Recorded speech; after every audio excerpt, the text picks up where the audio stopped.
การฟังพี่น้องท่านผู้ฟังเป็นการเปลี่ยนบรรยากาศหลังจากพี่น้องท่านผู้ฟังได้ฟังธรรมะสาระต่างๆจากพระเถระครูบาอาจารย์จากปน้อยปนานและผู้จัดการของสถานี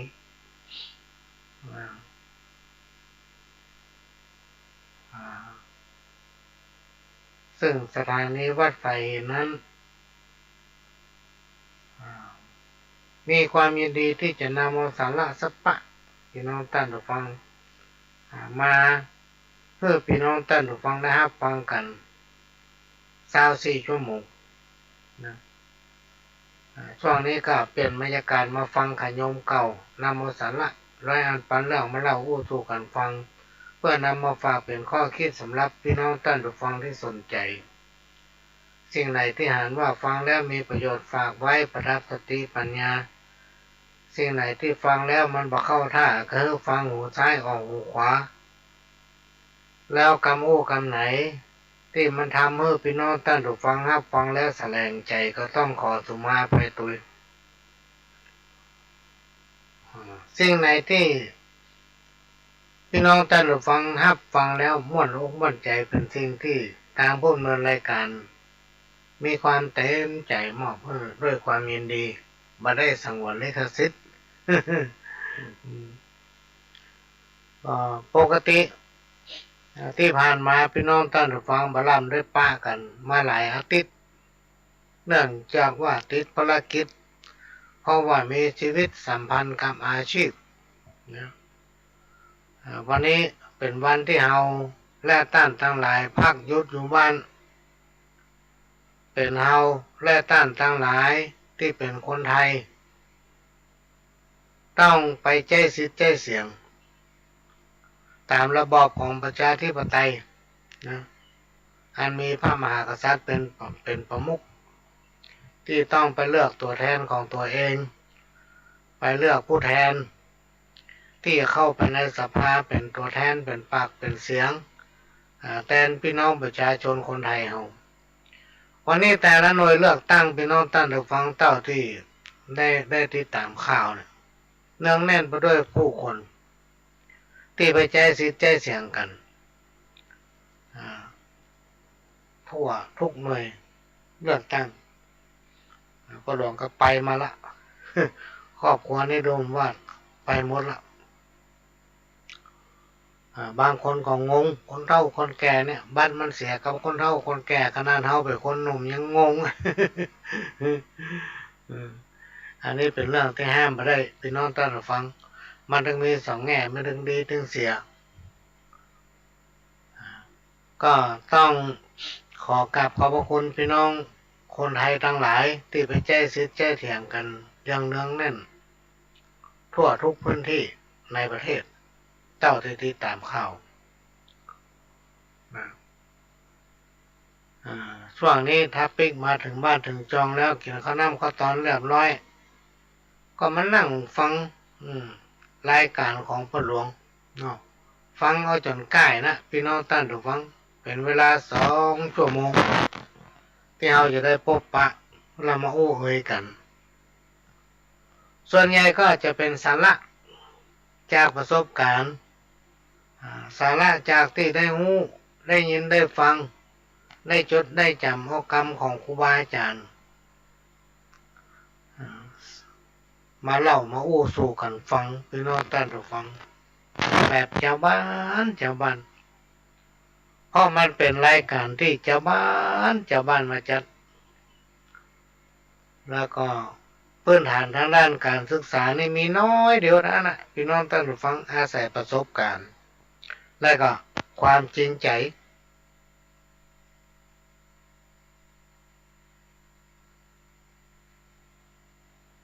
คนเฮาเนี่ยพี่น้องท่านผู้ฟังที่เฮาจะละลืมมาได้เฮาต้องนำติดตัวอยู่ตลอดก็คือความจริงเพราะทุกชีวิตจะหนีความจริงถึงบ่พ้นความจริงคืออย่างธรรมะของพุทธองค์ของพระพุทธเจ้ามันเป็นหลักความจริงพี่น้องท่านผู้ฟังที่ถ้าไปนำปฏิบัติเลยเนี่ยก็จะได้ดี ในนี้นี่มันใจว่าล่ำว่ารวยนะมันจะอยู่แบบสุขกายสุขใจพี่น้องท่านผู้ฟังความเป็นอยู่ทางด้านและก็ทางด้านจิตใจนี่จะดีนะเพราะเราอยู่กับความจริงเรายอมรับความจริงแล้วทุกคนทำตามหน้าที่ของตนเองมีความสมัครสมานสามัคคีเป็นเรื่องเดียวกันแม้แต่โจรผู้ร้ายจะมาตีบ้านตีเมืองจะมาทำอันนั้นทำอันนี้ลัทธิประเพณีอื่นๆจะมาลัทธิประเพณีของเขาตึงได้พระพุทธศาสนานั้นมันไม่มีลิขสิทธิ์พี่น้องท่านผู้ฟังใครสามารถนำไปปฏิบัติได้หมดเพิ่นไม่ได้ห่วงนะเพิ่นไม่ได้ห่วงได้ห้ามแล้วคนพุทธเรานี่เป็นคนที่ใจบุญเป็นคนที่ใจดีนะเป็นคนที่มีถ้อยทีถ้อยอาศัยจะพูดเท่านี้ทั่วโลกเพิ่นถึงยอมรับว่าหลักธรรมคำสอนขององค์พระสัมมาสัมพุทธเจ้าแต่ละคำนั้นมันทำเมื่อคนชาวพุทธเนี่ยพี่น้องท่านผู้ฟังและก็คนอื่นๆในโลกของเขาเนี่ยมีความฮักมันก็เลยเกิดความสมานฉันท์นะพี่น้องท่านผู้ฟังมีความสมัครสมานสามัคคีโดยทั่วหน้าอันนี้เป็นสิ่งที่เราจะต้องนำปฏิบัติสืบถึงลูกถึงหลานในช่วงที่เราเป็นคนเนี่ยเรามีลูกมีหลานก็บอกกล่าวเขาไปแนะนำเขาไปเพื่อสืบตามหีบตามห้อยที่ปู่ย่าตายายเพิ่นปฏิบัติสืบตามกันมาโดยเฉพาะความดีเนี่ยพี่น้องท่านผู้ฟังและการทำบุญเหมือนกันเราเป็นเจ้าพุทธเราจะต้องมีจิตใจเอื้ออาทรมีจิตใจบุญแล้วก็ร่วมกันทำบุญนะส่งเสริมสิ่งที่ดีงามหันไปได้ดีหันเปิ้นได้ดีก็ดีใจตัวหันเปิ้นทุกข์ยากไร้โศกเศร้าโศกาก็เศร้าใจไปตัวนะถ้อยทีถ้อยอาศัยคนเอาโลกนี้คนมีคนจนบ่มีสักคนหลีกพ้นไปได้เกิดแก่เจ็บตายวุ่นวายแท้ไส้บ่มีคนใดหลีกพ้นห้องเป็นเศรษฐีมั่งมีเหลือล้นร่ำรวยแต่ต้นเดิมทีวาระสุดท้ายของทุกคนต้องตายเป็นผีเหลือสิ่งที่มีชั่วดีเท่าอันชั่วดีเท่าอันคำว่าความดีความบดีเนี่ยพี่น้องท่านผู้ฟังมันทันยุคทันสมัยอยู่ตลอดเวลามันบักเก่ามันไปแจ้เป็นกรรมข้ามคือที่มีมาหลายพันปีละทำดีได้ดีทำบดีได้บดีพี่น้องท่านผู้ฟังกรรมเนี่ยมันจะนักจะน้อยมันขึ้นอยู่กับการกระทำของเราสิ่งใดที่เราประพฤติปฏิบัติไปมันจะดีบดีอยู่ที่ใจของเรานะความเชื่อถือความเริ่มใส่ศรัทธาความจริงใจเราทำด้วยความจริงใจหรือไม่มาก็ไปทำบุญเราตั้งใจไปทำก่อหรือไปทำเอาหน้าไปได้หันเปิ้นไปก็ไปอย่างนั้นเลยไปเอาหน้าไปเพื่อเปิ้นย่องสรรเสริญท่านนั้นท่านนั้นเนี่ยพี่น้องท่านผู้ฟังลักษณะอุปนิสัยของคนมนุษย์เขาเนี่ยไม่แตกต่างกันไปอยู่ที่พื้นฐานและก็สิ่งแวดล้อมถ้าเจื้อมันจะขึ้นกลางมันต้องขึ้นเหมือนกับคำโบราณที่ผมว่าเจื้อมันบ่ขึ้นกลางไผบ่ท่าไปแปลงอย่างใดมันถึงบ่ขึ้นเพราะว่าเจื้อมันบ่ขึ้นกลาง แต่ถ้าเจื้อมันจะขึ้นกลางพี่น้องท่านผู้ฟังอย่างพระแค่พระปังเนี่ยมันออกตามข้างหัวตามข้างถนนมันถึงบุญขึ้นกลางบ่จนได้แซงกันขึ้นโลดยอซ่องแต่ถ้าเจื้อมันบ่ขึ้นมาเติมบ่ขึ้นเปิ้นว่าเจื้อมันติวดินหากินที่ตื้นไผบ่ท่าแปลงมันยกขึ้นใส่กลางมันถึงลุยลงหมดเอาขึ้นใส่กลางอย่างใดมันถึงบ่ติดมันถึงบ่หวั่นโบราณอาจารย์เพิ่นก็เลยบอกว่าห้อมไผ่ห้อมมันอันเนี้ยถ้าจะแปลโดยรวมก็คือห้อมไผ่ห้อมมัน เปิ้นแปลงมาอย่างนี้เพราะฉะนั้นแต่ละคนถ้าทำหน้าที่ของตนไปตามหน้าที่ก็คือทำหน้าที่ของตนโดยบ่บกพร่องล่ำไปก้าวไกลไปอยู่ด้วยกันหมดพี่น้องท่านผู้ฟังการงานได้มีพบปะหากันเนี่ยอุ้ยยิ้มแย้มแจ่มใสคนหันก็เกิดปิติสุขแต่ถ้าคนเฮาจิตใจบ่ลงบ่ตัดกันเนี่ยพี่น้องท่านผู้ฟังปะกันที่ไหนแปลงหน้าใกล้หน้าบูดใส่กันดีบ่ดีก็เป็นเรื่องเป็นราวเนี่ย เมื่อเขาติดตามข่าวเนี่ยพอหน้ากันมาได้ยังมาได้อันเนี้ยคนเฮาประเดี๋ยวนี้มันเปลี่ยนไปนะพี่น้องท่านผู้ฟังเพราะฉะนั้นเราต้องพยายามรวบรวมสติปัญญาของแต่ละท่านแต่ละตนเองที่เรามีอยู่นี่เอามาใช้เพื่อแผ่ไปถึงลูกถึงหลานบ่มีไผพี่น้องท่านผู้ฟังกรรมนี้จะอู้บ่อยอู้เจือขนาดเลยต้องการให้สังคมชุมชนบ้านของตนเองมีความวุ่นวายเดือดร้อนบึดเรื่องอันหนึ่งบึดเรื่องอันหนึ่งบึดกกคนนั้นบึดกกคนนี้อ่ะมันมีใครต้องการพี่น้องท่านผู้ฟังเพราะมันมีประโยชน์อย่างมันหาประโยชน์อย่างไม่ได้เลยนี่ก็จะพิจจะเถียงกันถ้าเขาปะก็ทำเขาปวดหัวเพราะฉะนั้นเราจะต้องมีความสมานฉันท์อะไรที่มันแล้วก็แล้วไปอันไหนที่มันบดีก็สลัดมันขว้างอย่าคิดหาสิ่งที่ดีๆสิ่งที่มันมีประโยชน์ต่อตนเองและสังคมและครอบครัวของตนเองจะเนี่ยอย่างไรให้ครอบครัวของตนเองอยู่ดีกินดีหรือว่าอยู่ดีมีสุขก็พยายามทำไปพี่น้องท่านผู้ฟังการมาห้อมหนูใจห้อมในเตียวนั้นอันใดที่มันใจเรื่องของเราก็บริเก็บมาคิดบริเอามาเป็นทุกข์กังวลทำไปตามหน้าที่ของตนเองถ้าสิ่งไหนที่เราทำไปหันว่ามันบ่ถูกมันผูกจะเป็นเนี้ยอันนี้เป็นสิ่งที่นำมาฝากพี่น้องท่านผู้ฟังเรื่องเฮียนเรื่องหูต้องเบิ่งครูบาอาจารย์เรื่องกินเรื่องทานต้องเบิ่งครูบาสังฆะหรือว่าเบิ่งครูเจ้าเรื่องเก่าเรื่องหลังหวังเบิ่งคนเท่าที่สมควรเฮาไข้หูนะอันนี้เป็นกรรมที่เปิ้นแต่งแต้มเขียนมาอันนี้พี่น้องท่านผู้ฟังเราก็จะต้องมีความขยันหมั่นเพียรและก็มีความจริงใจต่อกิจกรรมนั้นๆที่เราทำถ้าเราทำด้วยใจพี่น้องท่านผู้ฟังทำเพื่อให้มันมีเหมือนเปิ้นเนี่ยทำไปอย่างนั้นนะ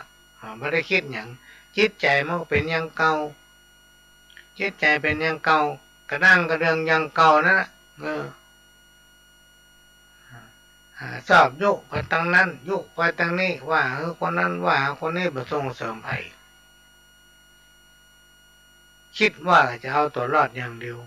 เนี่ยพี่น้องท่านผู้ฟังในโอกาสที่เราเกิดมาเป็นคนอายุบ่ถึง100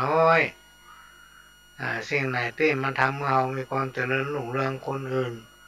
ก็พอได้รับความเจริญรุ่งเรืองไปตัวรีบทำในช่วงที่เราเป็นคนเนี่ยที่เราผ่านมาเท่าผิดพลาดไปก็ยอมรับแล้วจะไปทำแถมอันนี้ก็เอามาฝากเนอะไปแจ้มาสอนเนอะพี่น้องท่านผู้ฟัง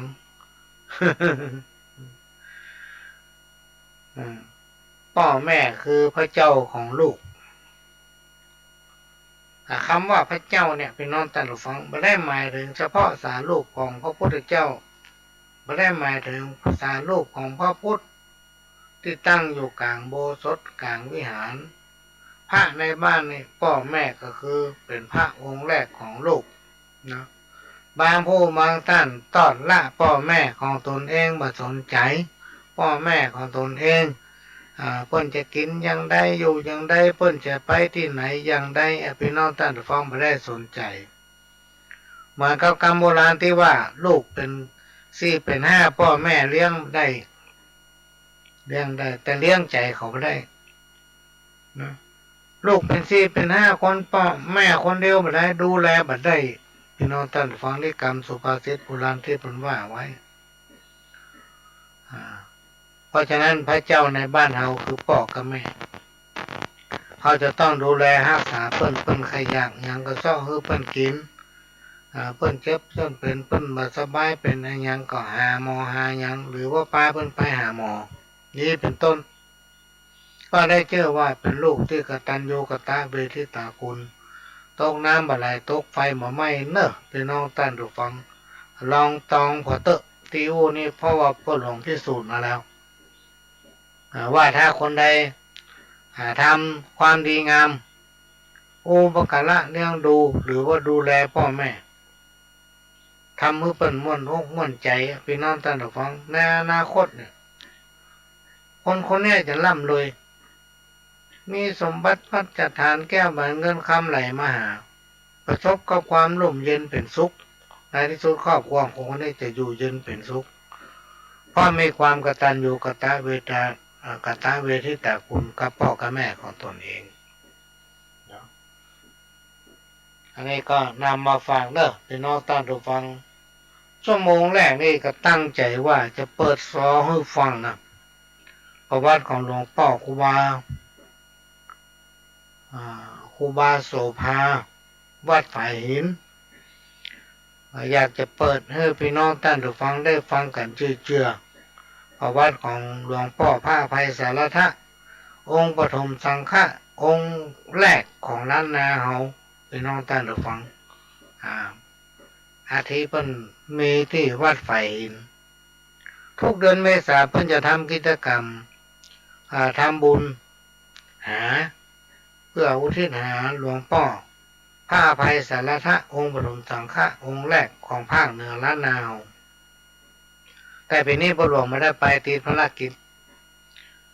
ก็อ่านว่าถ้าเอาฟังดีๆนะมันจะเข้าใจพี่น้องท่านผู้ฟังทำหลายคนเวลาเขาเปิดซอให้ฟังเนี่ยไม่ได้ตั้งใจฟังก็เลยบอกให้หู้เรื่องนะฟังพุ่นฟังเพ่มันปฏิบัติต่อเพราะนั้นวันนี้ก็จะมาเปิดให้ฟังเอาช่วงก่อนรายการก่อนจะนำสาระสัพพะมาเล่าหู้เนี่ยท่านจะได้ฟังประวัติของหลวงพ่อครูบาโสภาวัดฝ่ายหินเจอท่านฟังครับ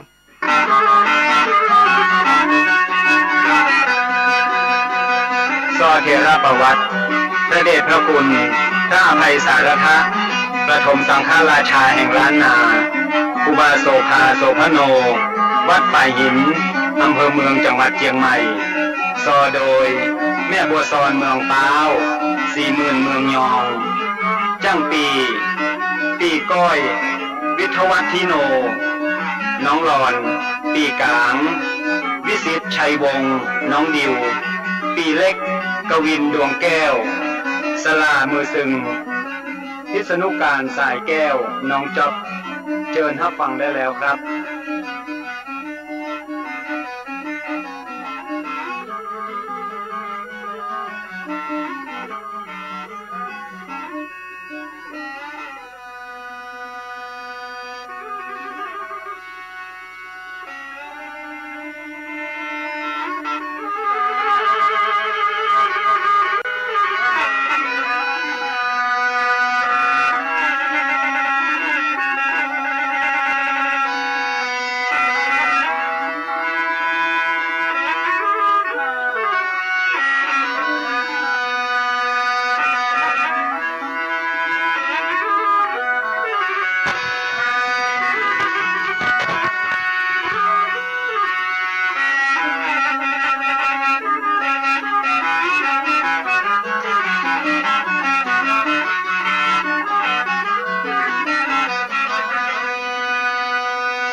ของเราสังฆะครูบาโสภาพระอภัยสารทะน้อมการวะคุณงามความดีถึงแม้ท่านจากม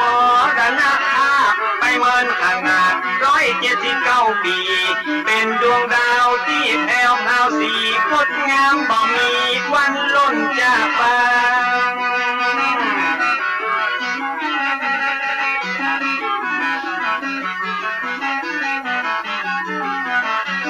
ร่างกายผู้พังผลงานยังอยู่กำสอนเป็นครูกำผู้เป็นอาจารย์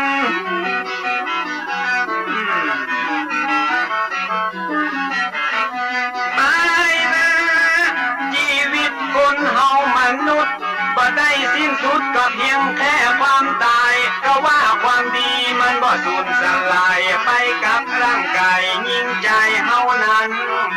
ยิ่งเมินก็ยิ่งเท่าวีคุณงามความดียืนยงคงมันเหมือนท่านครูบาผู้อดทนอดกลั้นต่อสู้ฝ่าฟัน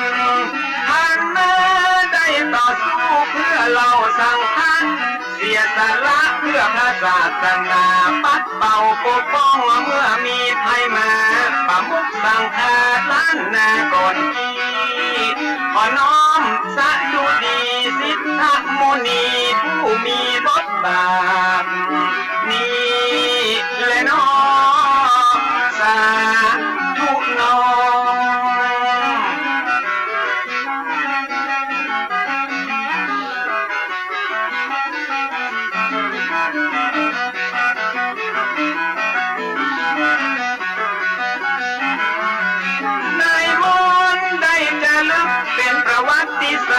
ผู้คนไว้กราบอย่างภาคภูมิใจการต่อสู้เพื่อคนหลวงลายสมควรที่ได้ยกย่องอวดอ้างเหมือนเป็นผู้แบ่งต่างให้คนรุ่นหลังก้าวย่างเตียวต่อนี่แหละน้อไว้ที่เลิศลองอันนี้จะมาปลายแม่บัวซอนไปผู้ประวัติของหลวงพ่อครูบาตนเก่าตนแก่ของเมืองเชียงใหม่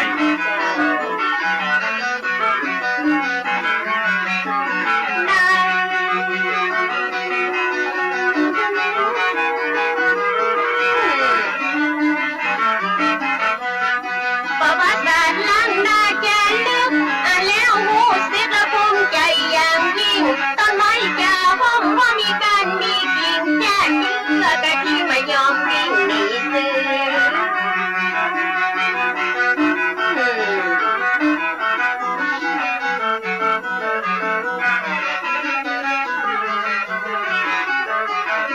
เจ้าเอ่ยการทำดีแล้วเพราะคนส่วนมากแล้วมันยากแสนยากเหลืออาอย่างทุกสิ่งมันว่าต้นไม้แล้วมันมีหลายกิ่งมนุษย์ใจหญิงมีหลายชาติพันธุ์ต่างพ่อต่างแม่ทุกสารทิศฉะนั้นความคิดมันจึงต่างกันนะผู้ทุกชนธรรมดาสามัญประจักษ์พระอรหันต์มันจึงเป็นแบบนี้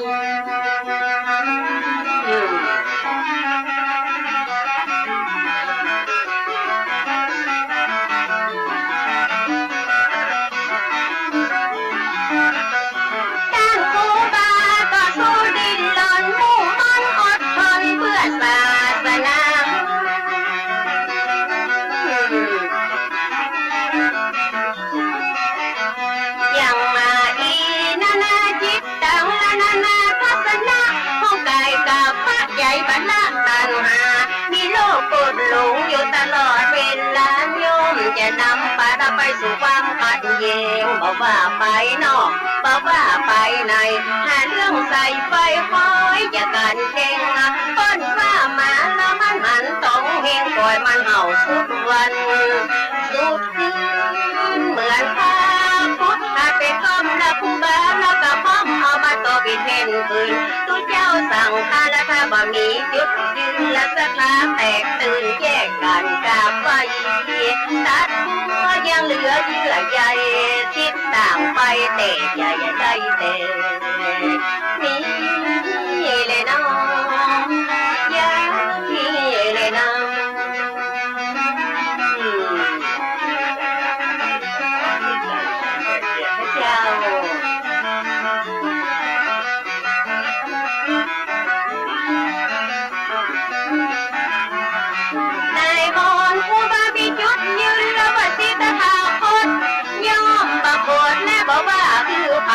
มันขึ้นอยู่กับความเชื่อในจิตใจไปจะเลือกใส่ฝ่ายใดก็ได้ขอได้เป็นคนไทยมีรัตนะไทยนั้นเป็นที่พึ่งเลยน้องไว้เลยน้อง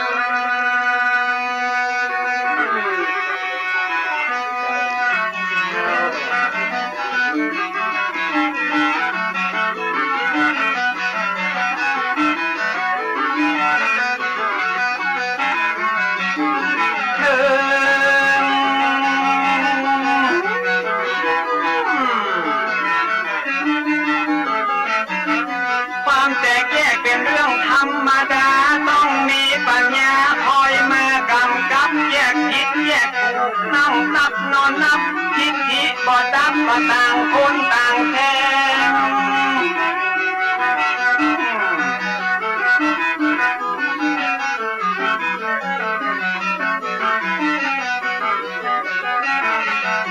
แจ่มแจ้งความขัดแย้งเกิดได้ทุกเวลาต้องมีปัญญาเป็นตัวกำกับต่างฝ่ายต่างถอยตั้งนึกนอนนับต้องยอมรับพร้อมเพื่ออภัยครูบาได้ทำไว้เป็นแบบอย่างครูบาได้สร้างเพื่อพระสงฆ์ทั้งหลายได้ชี้แจงเพื่อคนเข้าใจได้อธิบายเพื่อคนได้หู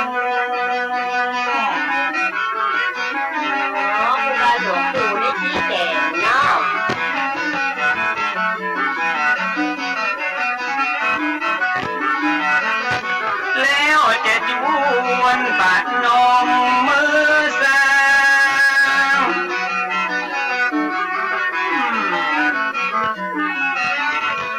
ครูบาโสภาผู้ดูแลศาสนา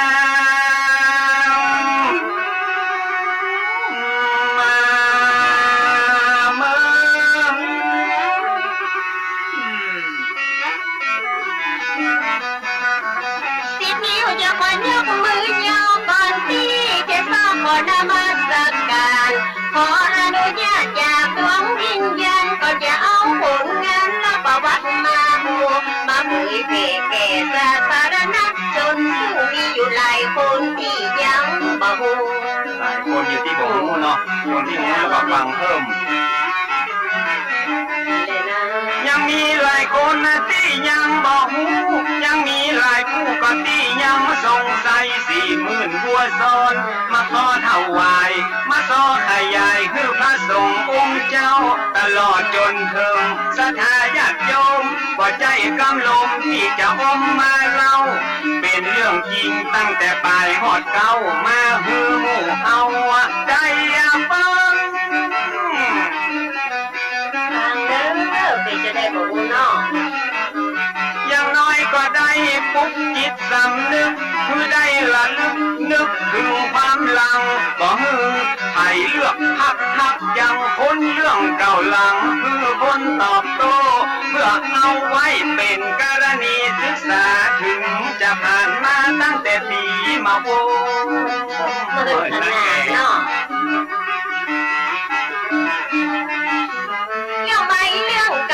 พระเจ้าหาผู้ที่จะเลือกเอามาผู้ละสาระเกณฑ์สารเสียหากใดละบ่มีบริการมาบ่มีอันบ่ต้องเอามาอวดเปิ้นมาเข้าละมันสุขในให้ละบัดใดสุขในละตากาซาหวนหมอกทุกเจ้าให้สิละหมอกให้โยมให้บวชที่ว่าเอามาอวด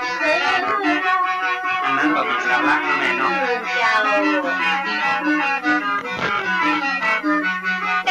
มันเป็นเรื่องดีมีสาระเรื่องของตุ๊กตาและเปิ้นบรรดาเราก็ประวัติของเปิ้นแล้วก็มีที่พี่น้องเอาเล่เอามาสอนคือพี่น้องยาวบ้านปฐมสังฆนายกะโสภาประวัติมีมาแต่เดิมก่อนนั้น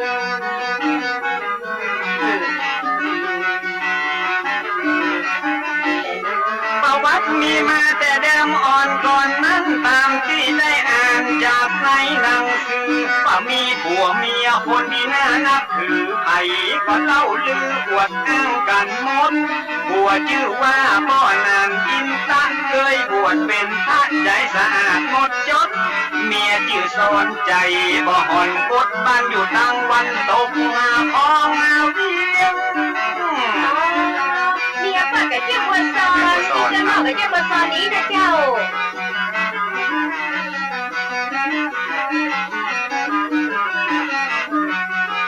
สมัยนั้นยังเป็นดงป่าไม้ไม้ซับต้นใหญ่ก็ต้นยางต้นเหียงอยู่แดงแทงแงะและต้นตะเคียงเก็บเป้าสูงเปียงเอียงอิงต้นห้าขมอกข้าเจ้าเงานิ้วกิ่วผมปลายปัดเจยลมสูงกึ่งกลางฟ้าจีนและนะ ป้านามีเมียหนุ่มละป้ามานาอุ้มต้องละบ้านเนื้อเปล่ามองละมืดป้าบดคนผู้สักงงไฟคอยตามป่าดงพี่ไม้ไหวลงแล้วเขาเล่งเข้าบ้านเป็นที่หน้าแปลกประหลาดหัวใจตากระสงสัยว่าเป็นอะยังอัน10 ปี20 ปีแล้วที่ผ่านมานั้นเหตุการณ์อย่างอันบอกเคยมี เกิดเหตุการณ์อัศจรรย์ แม่ก็เจ็บต้องและจะเกิดลูกลักที่ได้ฟุ้งต้องและนานนับเกือบปีถ้าพันอังคารละเดือนเป็นปอดีละคือ1 ปี4มาลงอมินมันพศ2374นั้นนางเมฆก็เกิดถูกมาพร้อมเหตุการณ์นั้น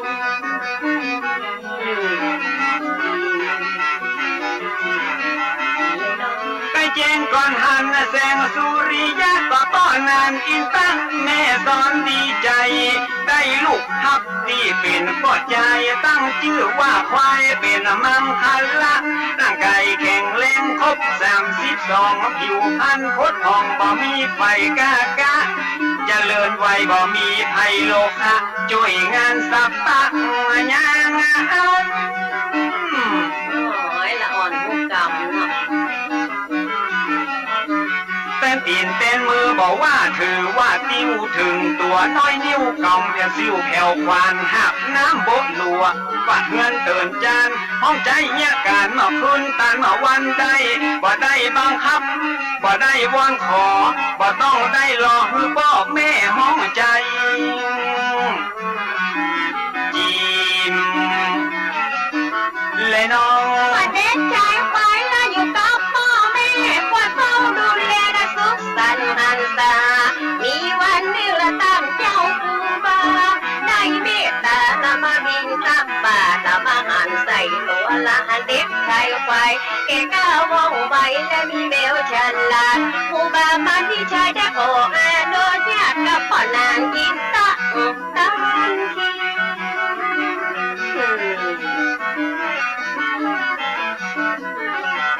เอาไปเป็นละขยมละห้ำเงียนเกียนอ่านฟื้นฝนสันดานกองเก่าพักดีคือได้เป็นละบนเก่งอุ่นดีที่วัดไปดีได้ใจนิ่งเตียงมันอยู่กับคนไปเหมือนผ้าไม้ตักแต่ไปอยู่กับคนมีปัญญาจะมีวิชาหลายลำ คำตกน้ำมาห่อนเป็นหินเนาะ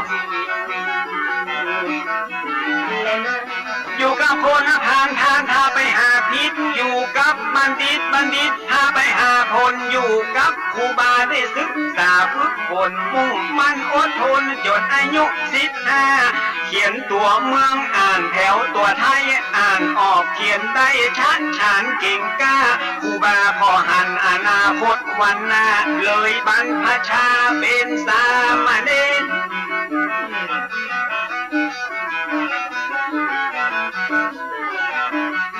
สู่ร่มเงาผ้ากาสาวาพัดท่องมนต์ทำวัดเคร่งครัดตามเกณฑ์ทยันชนะสละวักเวนแม่นตักชัดเจนเป็นที่อวดอ้างอักขระวิธีบาลีนักธรรมเก่งแถมชำนาญบ่ผิดพลาดพลัง เก่งขนาดเนาะ จีม มาบ้านเราพ่อชาเราเป็นศิษย์ตาทองเอียงหูจนหมดยกของหลากหลายภาษา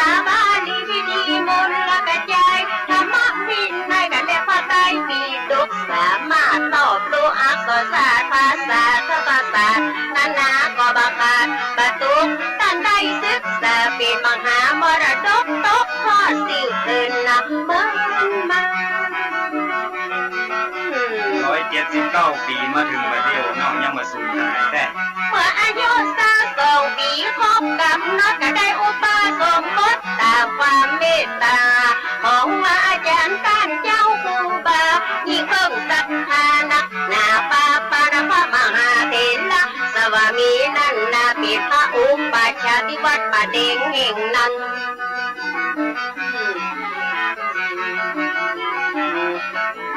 เลยเนาะ ได้เจ้าอาวาส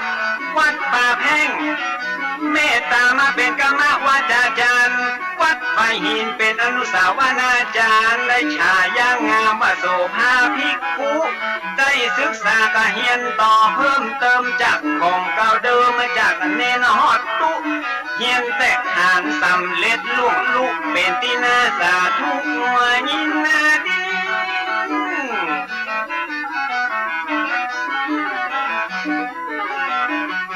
ได้ห้ำเฮียนต่อไปนั่นเล่าเป็นตูเจ้าได้ประมาณ1 ปีครูบามาลวิชัยก็ได้สิ้นชีวีได้รับหน้าที่แต่นครูบาเจ้าเป็นผู้สืบทอดเจตนาลมขอพระน้อยขยมเป็นผู้นำเป็นเก่าจีนและน้อง ตั้งแต่ปีพศ2339เป็นเริ่มทำตามแบบพระครูบาอาจารย์ครูบาโสภามีวิชาเตะชานตั้งกำนามทานและหักผ่านละจับการมีและตั้งการศึกษาเกษบาเนนดาและเราสังฆะมูลกัดยายและวิทยาสามัญญาปิธานนานา บาเจ้าผู้หลายแขนงวิชา ตอนนั้นมองว่ากัสถาเป็นวัดให้คือวัดละมี6 องค์สร้างต้องรอดรู้ละได้เป็นผู้นำมีพระธรรมละพิเศษนำนาวัดบอกมันคงสูงว่ามีบทบาทพุทธศาสตร์ก็จะตุกทำยาถ้าบอกเก่งเต้หน่อยเนาะ ครูบาโสภาได้รับการยกย่องเป็นผู้จบทองกะหลากหลายสาขาพระไตรปิฎกอัฏฐดีกาวิปัสสนากรรมฐานเข่งครัดจบนิรุตทางอักษรศาสตร์เอาสูตรนักปราชญ์และการปฏิบัติท่านเอาเงินหาอยู่ตั้งหลังวัดบำเพ็ญวิปัสสนาถึงวันเงินหาหลังวัด เอาปฏิยัติปฏิบัติปฏิเวทเป็นขอบเขตและเป็นพื้นฐาน พุทธศาสตร์จะอยู่ยั่งยืนนานวัดเป็นสถานที่น่ากลับไว้ คนบ่หูก็มีผู้นำคนบ่มีคุณธรรมบ้านเมืองจะฮอดหายยิ้มและน้อง นอกจากด้านปริยัติและด้านปฏิบัติสิ่งสาราสัตว์ยังหูภาษาเสียงนกเสียงหนูเสียงไก่เสียงกาถ้าตั้งนึกกักถ้าก็เข้ามาหาอดครูบาต้านเก่งเทศบนกัดหาเหาะถึงไปมาบ่ต้องได้สีลดกักหาโคนเป็นร้อยบดปันบดบ่ต้องจดยำใดและได้เป็นสมัยประ เก่ เดี ง ยว ข เนาะ นาดเนาะเสียงนกเสียงกาได้เฮียนหูมาเพิ่นมีตำราจากโบราณอาจารย์ต้องอาศัยและในปัญญาญาณตะกับละบทานฉันเกกะหูแต่มีแต่ในอดีตตะการในปัจจุบันเขาบอกให้ยืนยันตา ถึงวันนี้น่าจะเขียมนะแม่เนาะ เจ้า แหมเรื่องนั้นก็หันกันจะกับพี่น้องอังวะตะกุ้งหงสาเปิ้นเล่าลือกันแต่เหินเมินมาว่าหานครูบาไปเดินบินทับบาสถาตักเอากะลงบาเป้าคัดจนเป็นเงางามจนสะอาดเอาใส่น้ำเมียงแล้วเอาใส่บาตรถวายท่านเจ้าว่าอุบา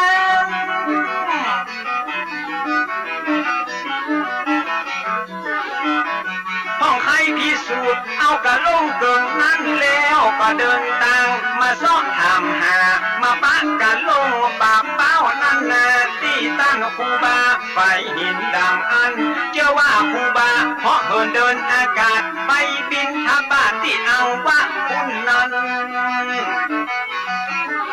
กินและน้องโอ้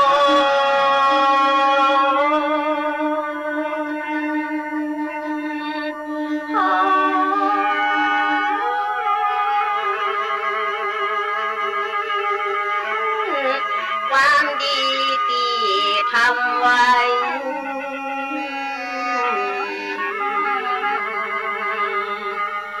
ผลแห่งความดีได้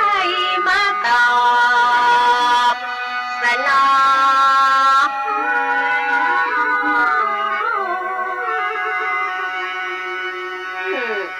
แต่ครูบาโสภาผู้สร้างความเลื่อนลอย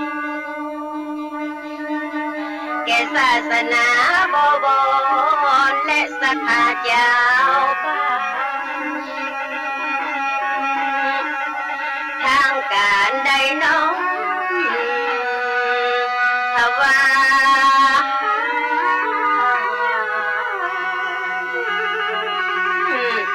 ตำแหน่งสังฆนายกดังอันปกครองดูแลพระสงฆ์นั้นทั่วภูเก็ต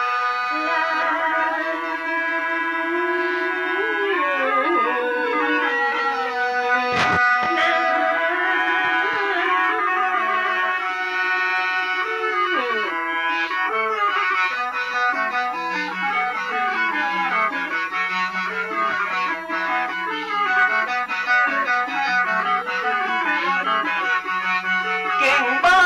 บริหารจัดการทุกด้านตั้งวัดตั้งบ้านไปนอกไปในความดีมีหลายไทย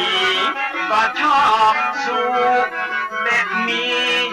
ความหูเก่งการปกครอง ตั้งการได้มองหันความเก่งอาการมีประทานนำหน้าพระเจ้าวิชญาลงถวายตำแหน่งเบื้องบนสมานาศักดิ์เทระ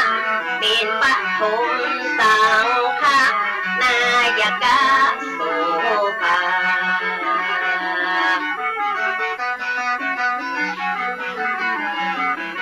ถวายมุทิตายินดีจัดขึ้นหมู่คนคึกคืนอนุโมทนาที่ดอยสุเทพวัดวารามพวงแก้วฉลองเป็นน้ำแล้ว2438ก็ดี ภาษาก็มีบอกไว้ดีเก่งนะ ขณะนี้พี่น้องท่านผู้ฟังก็กำลังรับฟังรายการสาระสัพพะจากทางสถานีวิทยุกระจายเสียงพระพุทธศาสนาแห่งชาติและสังคมขึ้นเพื่อการศึกษาพระพุทธศาสนาและวัฒนธรรม FM 104.50 เมกะเฮิรตซ์จากวัดไฟหิน วัดไฟหินตั้งอยู่หลังมหาวิทยาลัยเชียงใหม่ตำบลสุเทพอำเภอเมืองจังหวัดเชียงใหม่และก็ได้รับการอนุเคราะห์เมตตาจากท่านผู้อำนวยการทำร้ายสถานีพี่น้องท่านผู้ฟังที่ได้การอนุเคราะห์เมตตานำเอาเสียงรายการนี้เผยแผ่สู่พี่น้องท่านผู้ฟังเป็นประจำทุกวันอาทิตย์ตั้งแต่เวลาบ่ายโมงถึงบ่าย3 โมงก็จะมาพบปะกันทางสถานีวิทยุแห่งนี้ซึ่งเป็นสถานีของพี่น้องคนฟังทุกท่านเป็นเจ้าของที่เราจะต้องได้ช่วยกันทนุบำรุงเนอะพี่น้องท่านผู้ฟังทุกวันอาทิตย์มาปะกัน วาตินี่มี2 รอบบ่ายโมงถึงบ่าย3แล้วก็5 โมงถึง 6 โมงวันเสาร์ตั้งแต่เวลา4 โมงถึง 6 โมงแมลงและก็ทุกคืนวันพฤหัสตั้งแต่เวลา3 ทุ่มถึง4 ทุ่มแล้วก็ช่วงระยะพักเนี้ยได้แตนหลวงพ่อเจ้าคุณท่านติดภารกิจก็เลยเข้า3 ทุ่มแล้วไปออก5 ทุ่ม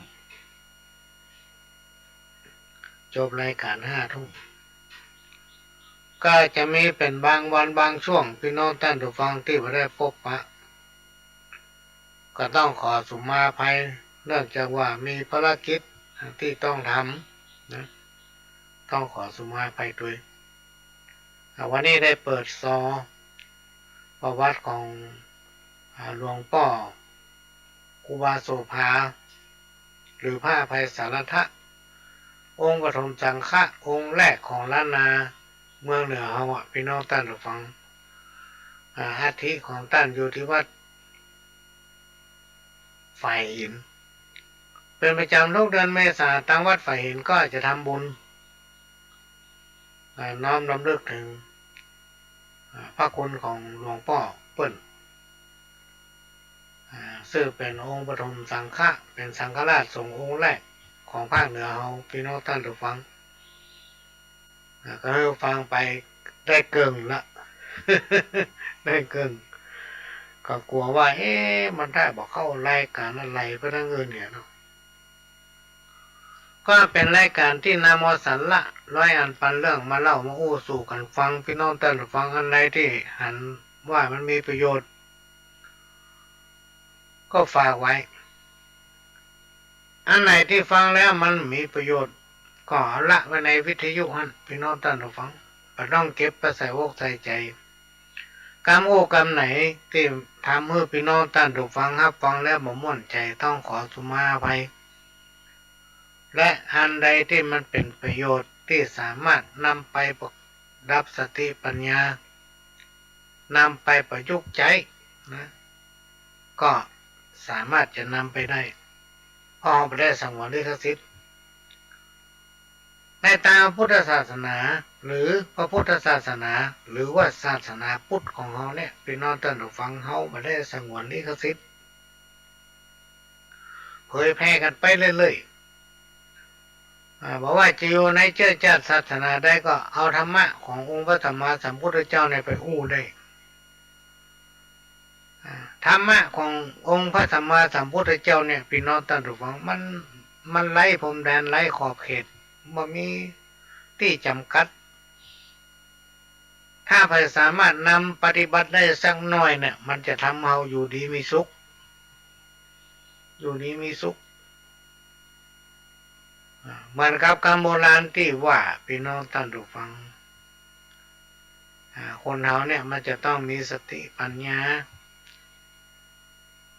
มีนอกจากมีบ่ามีแหงแล้วก็ต้องมีสติปัญญาเนี่ยอันนี้ก็ต้องคิดก่อนแล้วทำหรือว่าทำไปตัวก็คิดไปตัว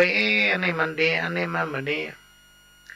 ทุกอย่างมันจะขึ้นอยู่กับใจของเรานะพี่น้องท่านผู้ฟังเท่าเนี่ยแต่ตั้งใจทำถึงดีหมด ถึงดีหมดประการสำคัญสิ่งที่เราทำแล้วมันไปเบียดเบียนคนนั้นคนนี้ทำไปตามสิทธิของเขาเหมือนกับวันนี้เป็นวันที่พี่น้องพุทธบริษัททั้งหลายหรือว่าพี่น้องสถาตายกไตรขาหรือว่าพี่น้องประชาชนราษฎรทั้งประเทศเนี่ยได้ทำหน้าที่ของตนก็คือไปแจ้งสิทธิ์แจ้งเสียงในการเลือกตั้งตัวแทนเข้าไปนั่งในสภาเพื่อไปจัดสรรหางบประมาณเพื่อนำปัญหาจากพื้นที่ท้องถิ่นท้องที่นำปัญหาของพี่น้องชาวบ้านราษฎรไปอู้กันในสภาแล้วหาทางมาช่วยอย่างนี้เป็นต้น วันนี้เอาได้ใจสิทธิ์ใจเสียงกันเต็มที่ละตามระบอบประชาธิปไตยอันมีองค์พระมหากษัตริย์เป็นประมุขยังได้ก็ตามพี่น้องท่านผู้ฟังสิ่งที่เขาจะละลืมมาได้ที่เขาต้องนำมาควบคู่ในการปฏิบัติในการทำกิจทุกอย่างตามภาระหน้าที่ของภัยของมันเนี่ยสิ่งที่เขาละลืมมาได้คือธรรมะถ้าคนใดมีธรรมะในอกในใจเนี่ยตรงนั้นเดือดร้อนวุ่นวายเพราะว่าคนที่จิตใจบ่เป็นศีลบ่เป็นธรรมนี่มันมีความกระด้าง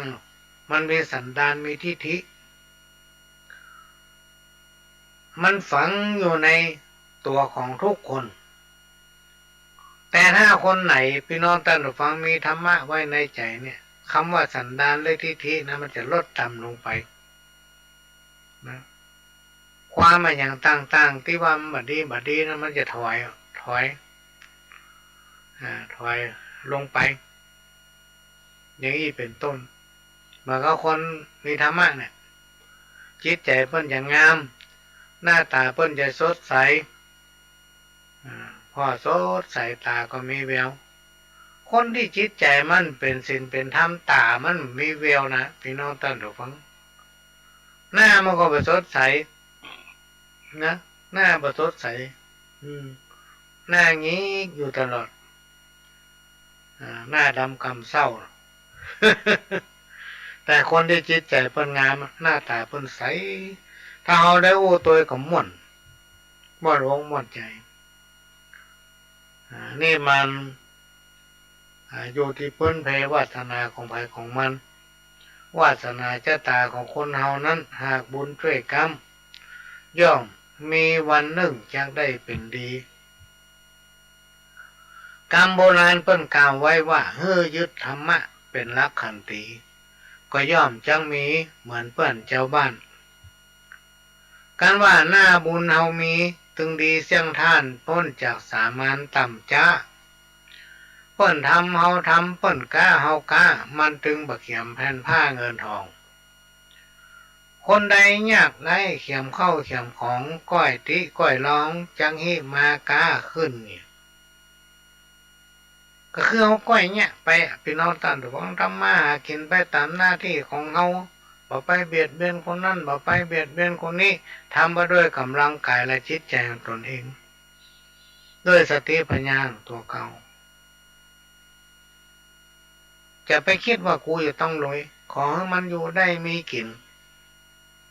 เนี่ยเหมือนโบราณกรรมเก่าปนว่ามันถึงดีเสี่ยงท่านเนี่ยตุกบ่ได้กินไผ่ประตามไฟสองต้องแต่บ่ได้นุ่งได้ย่องผ้าครัวดีเนี่ยเปิ้นดูถูกได้ทหารก็เสื้อตัวเนี้ยเตียวตัวเนี้ย แต่คนเราจะไปมองคนตาอั้นบ่ได้พี่น้องท่านผู้ฟังต้องมองไปหลายๆอย่าง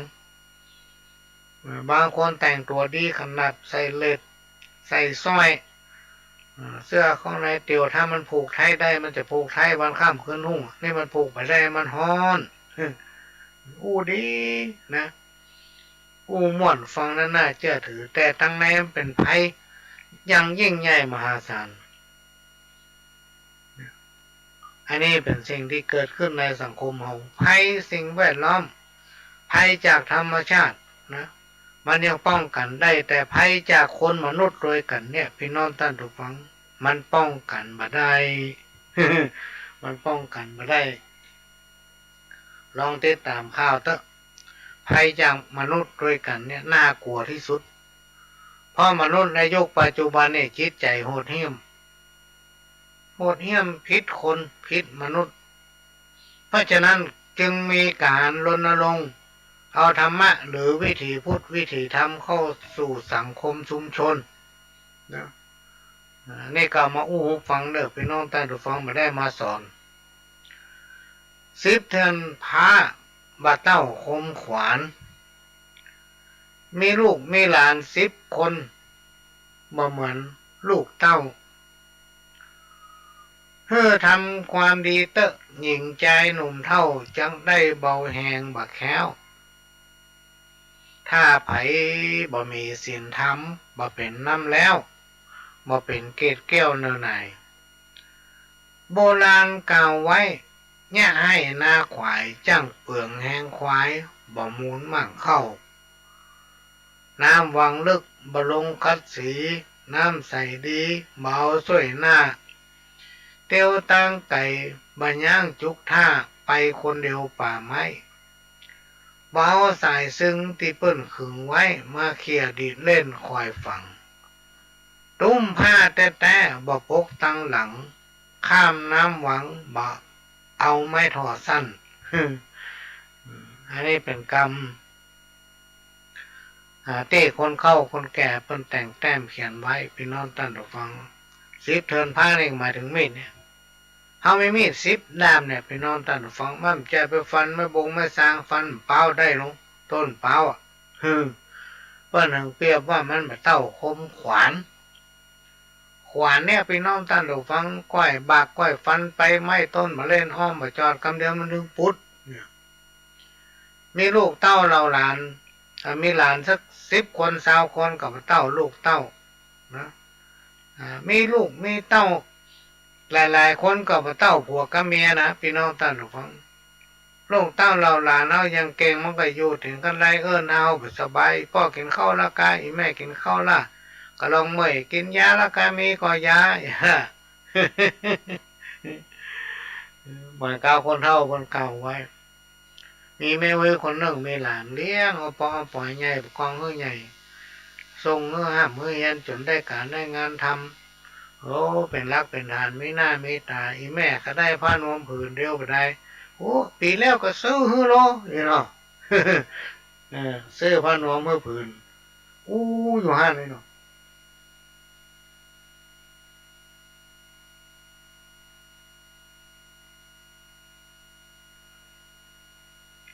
ครูบาอาจารย์เพิ่นกล่าวว่าช่วยกันไปเตอะไปนอนท่านผู้ฟังพ่อแม่ได้ไปพระเจ้าองค์แรกของลูกเปิ้นใครยากกันยังเปิ้นใครได้ยังเปิ้นอยู่ยังได้กินยังได้ต้องไปดูแลเปิ้นทำไปเตอะแล้วมันได้บุญพี่น้องตาทุกคน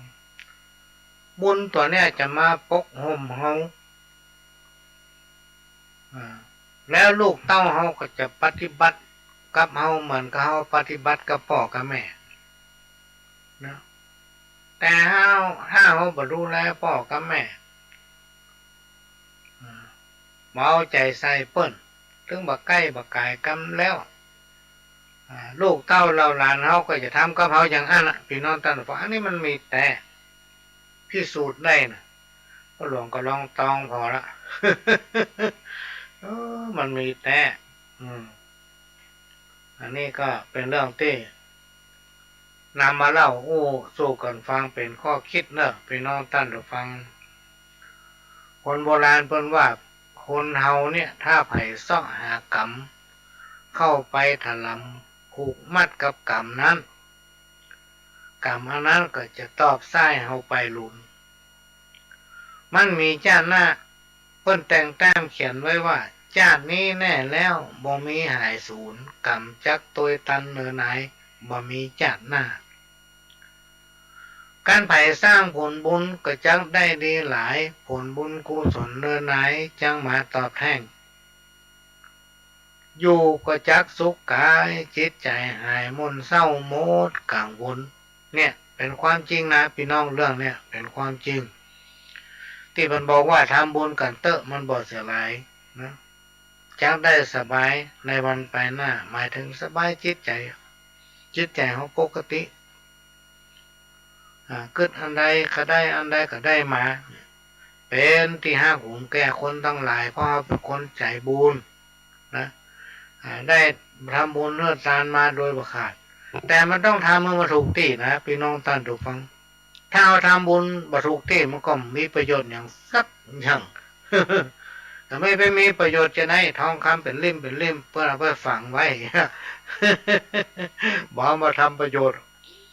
แก้วแหวนเงินคำเป็นหมูกี่ล้าน เอาใส่ในตู้เอาไปฝากไว้ให้น้อยนี่น้อยมันยอมเอามาใช้เพื่อมาเกิดประโยชน์อันนี้คือเอาทำบุญไปแล้วบ่เกิดประโยชน์คือทำบุญผิดที่คนเฮานี่ไปนับถือคนไปหลงเชื่อคนก็เชื่อแตะเชื่อว่าพี่น้องท่านฟังเปิ้นเขาได้อย่างเถิดทุนเปิ้นหมดขนาดว่ามดเนื้อมดตัวยังมีอย่างก็ไปจำนองจำนำฮื้อเปิ้นในที่สุดเฮาเนี่ยเป็นคนที่เสียคนคือเราทำบุญบ่ถูกที่ทำบุญบ่ถูกคนอันนี้เป็นสิ่งที่เป็นข้อคิดที่เราจะมาเตือนใจตัวเก่านะเพราะฉะนั้นการจะทำมันอย่างเนี้ยพี่น้องท่านทุกฟังมันมีเหตุมีผลเป็นของมันจะไปเชื่อไปเลยจะไปฟังไปเลยนะบางผู้บางท่านโดนจุโดนหลอกจนเคล็ดไปเลยคนดีก็หายไปเลยจากที่เคยช่วยเหลืออย่างคนนั้นคนนี้มีน้ำอกน้ำใจนะพี่น้องท่านทุกฟังโดนจุจนเคล็ดจนหลับอันนี้ก็ฝากไว้นะฝากไว้ว่าคนเรานั้นอาจจะต้องมีความนึกคิดเป็นของตนเองนะมีสติปัญญาก็เพื่อเอามาใช้สิ่งไหนที่ควรเชื่อก็เชื่อสิ่งไหนที่ไม่เชื่อก็อย่าไปเชื่อนะเพราะว่าในยุคปัจจุบันเนี่ยมันมีภัยหลายอย่างที่เกิดขึ้นกับคนเป็นต้นว่าภัยธรรมชาติภัยจากสิ่งแวดล้อมภัยจากคนเหมือนกันเนี่ยพี่น้องท่านผู้ฟังลองสังเกตพอก็ลองฟังข่าวเลย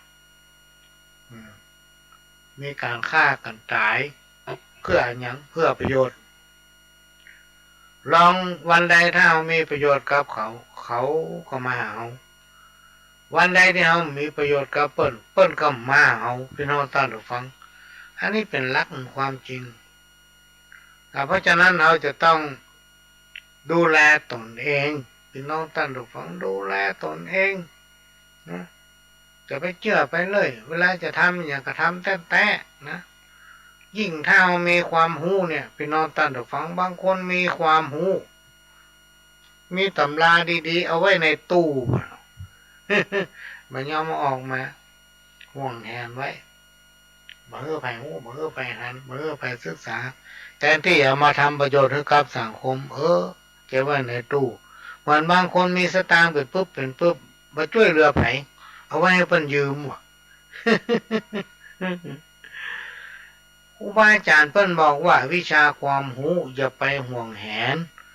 บอกให้คนตั้งหลายตัวแดนเป็นแกนสรรสร้างคนบ่หวังดีสอบจิสีข้างจักจุงคนดังฝั่งลุกบ่มีเหตุผลส่อสนซ่อนสุขเป็นตุกต่างผู้หวังดี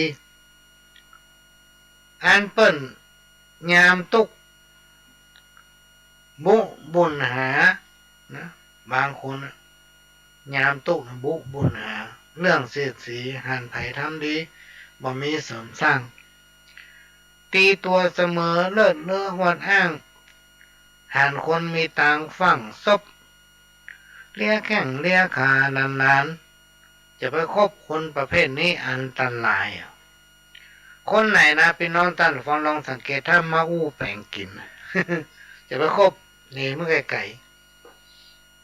แสดงว่าไปได้หรอกบางคนนี่อู้ดีแต่นะอู้แปลงกินอู้เอาดีเข้าหาตัวมันพอไม่ได้กินอิ่มล่ำถึงมาใกล้เขาละพี่น้องท่านฟังอันนี้เป็นเรื่องจริงที่เกิดขึ้นกับคนเราก็หลวงเองก็โดนมาละเรื่องทั้งหลายเราเนี่ยถ้าใครไปจ้างเขาสตางค์มันเดิมตึงพอแน่ มันกว่าถามตังมันอันนี้คือความจริง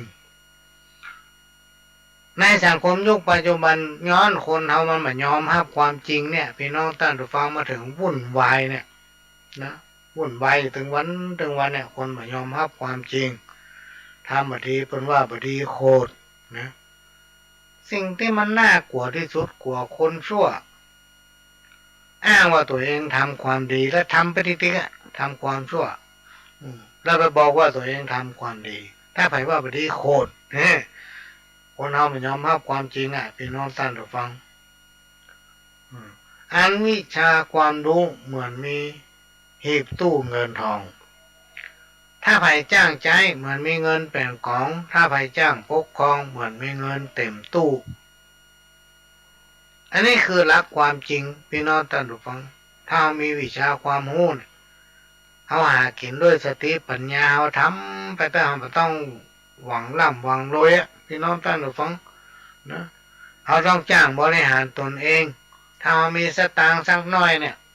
เขาจะเนี่ยได้ให้มันอยู่ได้หลายวันเนี่ยพี่น้องท่านผู้ฟังแล้วเขาจะเนี่ยอย่างใดให้มันได้สตางค์มาเขาต้องทำอย่างใดอย่างหนึ่งเพื่อมันได้สตางค์มาทำในสิ่งที่ถูกต้องอันไหนที่มันไม่ถูกต้องอย่าไปเนี่ยอย่าไปทำคือ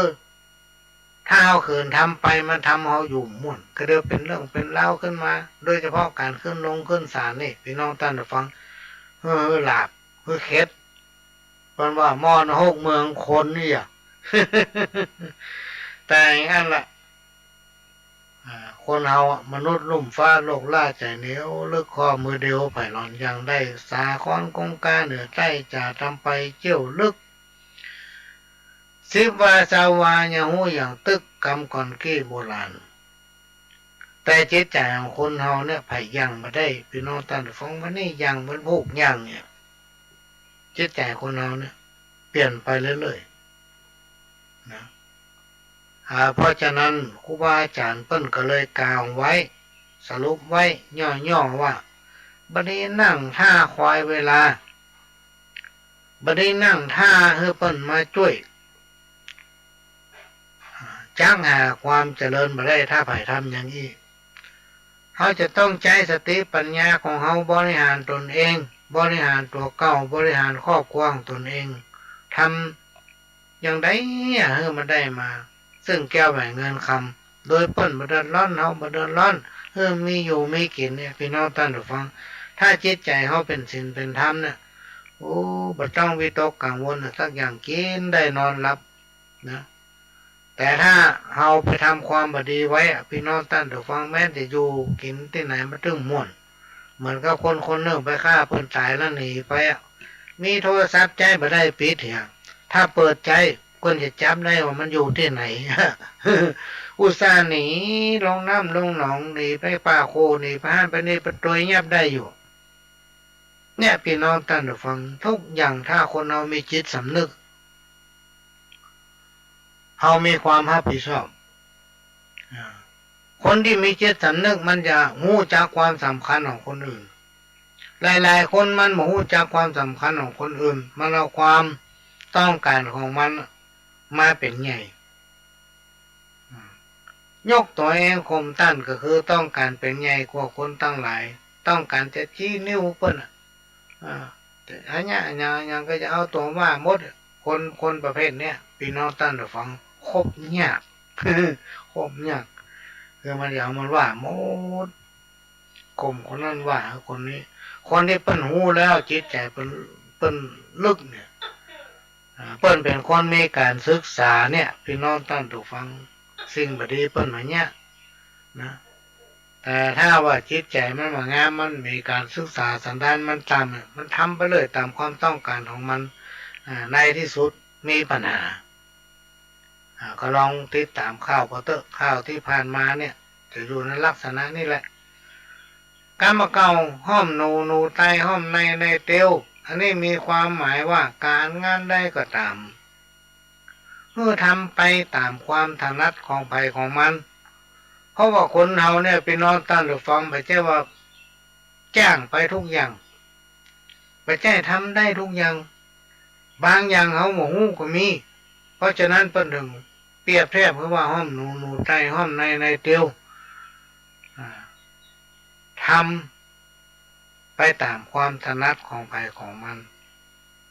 เพราะว่าความคิดและความสามารถของคนเฮาเนี่ยประทัดเทียมกันบางคนการศึกษาเปิ้นน้อยแต่เปิ้นมีความชำนาญเปิ้นมีประสบการณ์ในการงานนั้นๆเนี่ยพี่น้องท่านผู้ฟังอันเนี้ยประสบการณ์และพื้นฐานเนี่ยเป็นพื้นฐานเป็นฐานของคน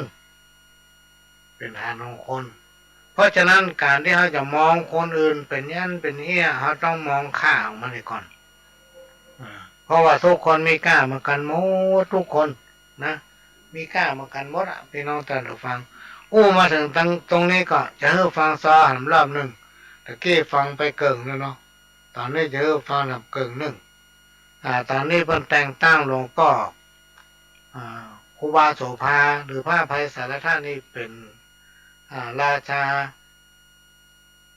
เป็นองค์ปฐมสังฆาของสงฆ์ละเป็นสังฆราชองค์แรกของล้านนาภาคเหนือเขาละที่วัดไฟเห็นเนาะพี่น้องท่านฟังก็ได้มาฟังตอนต่อไปเจอท่านฟังครับอย่าน้อง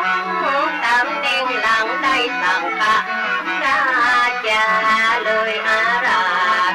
ฐานามาอยู่ไกลไกลเดือเวียงเชียงใหม่นั่นคือวัดที่ยังยืนพศวันคืน2439เพื่อการต่อเฝ้าและพัฒนาดูแลศาสนาสังฆาใหญ่น้อยเป็นไปเรียบร้อยสะดวกสบายศาสนาเรื่องไรใดๆก็ก้าวหน้ามาตกตามจากการศึกษาก็ดีกรรมฐานก็มีวิปัสสนามุ่งมั่นล้วนเป็นพื้นฐานศาสนามั่นคงต่อมามีองค์ภิกขุหนุ่มน้อยกิริยาเรียบร้อยมีนามว่าปิงบ่ฮือสุงสิงพระสงฆ์ตน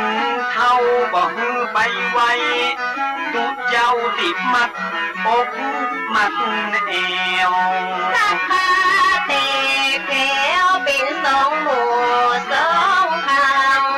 พระสงฆ์เตะมังกาจัดกาใหญ่เป็นสองมีกายหุ่นไว้เสียงทานนาพระป่าพระปานแยกกันวันตาลัทธิมหาปิ่นท่านกุมภาบ่มักอกคือจะพอดแล้วบ่งามหลายคนหันตามไปนิยมชอบสู่นิกายใหม่ไฟยุอติลำเอียงปากันทบเทียงสำเนียงตอบโตพ้องก่อปวดโอว่าลัทธิไม่ดีโค้งกะบอกยอมดีว่าเก่าดีดังอันนากังโบคัดค้านขัดแย้งบ่มาชมให้บอกพระน้องบานีโอบเพื่อหันแต่นอกเนื้อบ่หันไปในต่างคนต่างใจว่ากันบ่ได้ประชาธิปไตยต่างมีสิทธิเสรีอยู่มาหลายปีเห็นที่เจ้าบ้านคือผู้อยู่ข้างบ้านมาหาปิงลงใต้จากเบี่ยงพิงไปขอตำแหน่งไว้ตา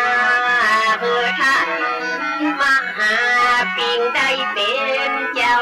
คุณนาทีที่สามละคุณเป็นตำแหน่งใหม่มาเจ้านายล้านนาหลายผู้หลายคนต่างกอดน้อมตนเป็นสิทธิ์ชิดไกลเอามาหาปิ่งย้ายมาเจียงมันอารามและได้จักนำนิกาย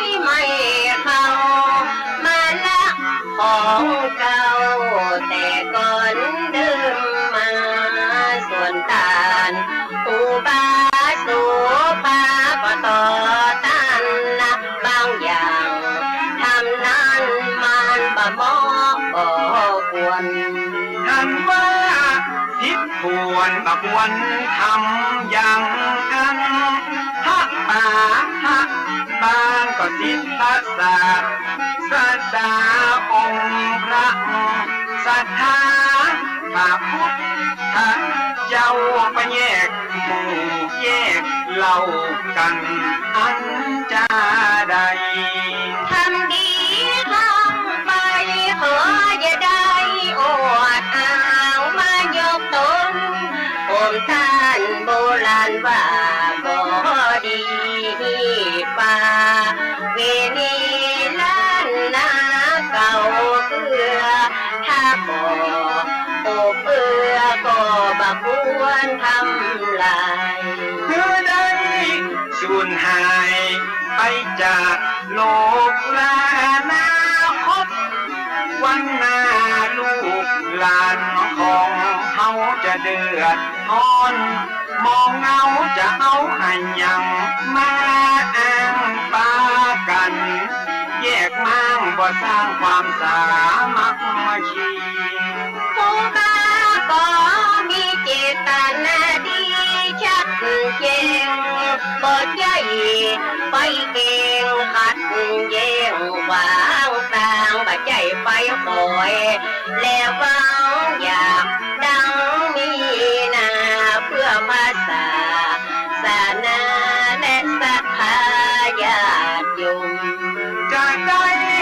สุขสมเหมือนอย่างก่อนกี้ถ้าเป็นอย่างนี้บ้านเมืองก็วุ่นวายป่าหือยิ่งใจตั้งหลายหนุ่มเท่าสับสนแต่เราเลือกหักเลือกยังยิ่งรู้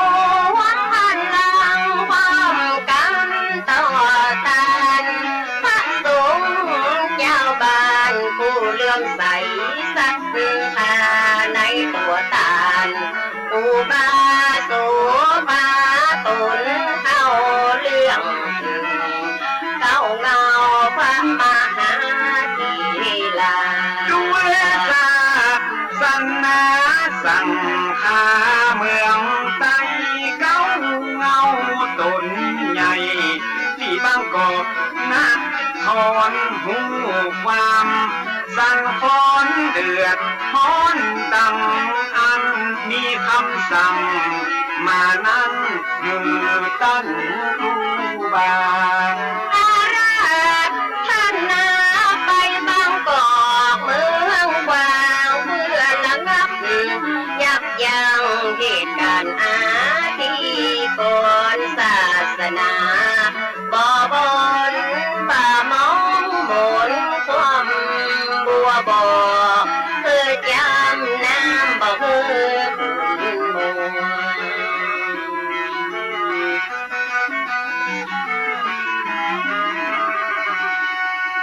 ลายลาย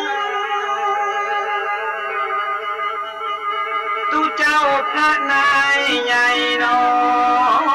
ยปากันเศร้าซอยมาส่งครูบาด้วยน้ำตา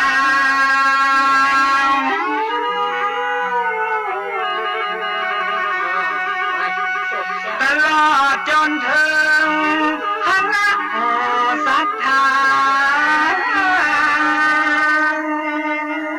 หลั่งไหลกันมาที่ตาน้ำมาดังปัวปัญญาภูบาปายคำ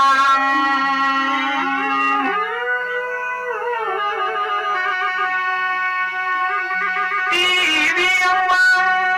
ปิดกันอินดูคูบาเสียงทานปัวไปต้องกฎหมาย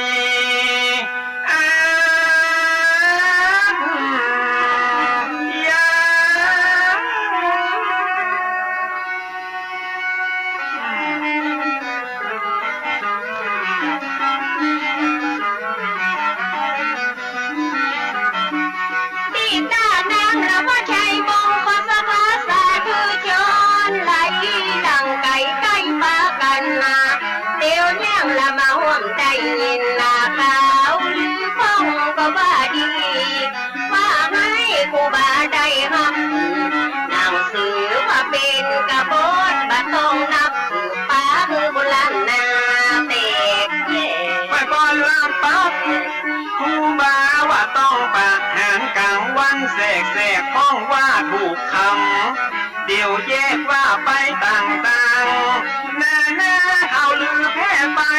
ทั่วทิศบ้าฮือลูกศิษย์ลูกหาผู้ที่เลื่อมใสผู้บานั่งเจ็ดน้ำตาย้อยอาบต้องไปนะตัวเจ้าพันเมนตีก้อยบำเพ็ญไว้กับแตกตื่นกันมาอยากตกออกเหนือไตอะไรมานั่งสวดใจยักมงคลนำผู้บาตนเมตตากาดแก้วจากพยาบดสิ้นปัญหาทุกอย่างบังฟังดูเจ้าสวดจบศรัทธากราบนบล้อมพังบอกว่าคนยืนคนนั่งบอกมีตังวางเตี้ยวตึงยิงตึงใจอดปลากันดับมดบ่เอ็กบ่เอวห่วมใจกันเป็นหนึ่งเดียวมาส่งคู่บาไปบางกอกเมื่อคนนำมากันดวงหลายคู่บาก็ได้ประกาศบอกเกษัตริย์พระพ่อออกไม่ออกบอกว่าภายนอกภายในขอคือหมู่เฮาพี่น้องบ่ต้องงอนทุกข์ตกใจบ่ต้องเป็นห่วงเป็นใหญ่บ่ใจมีไปมี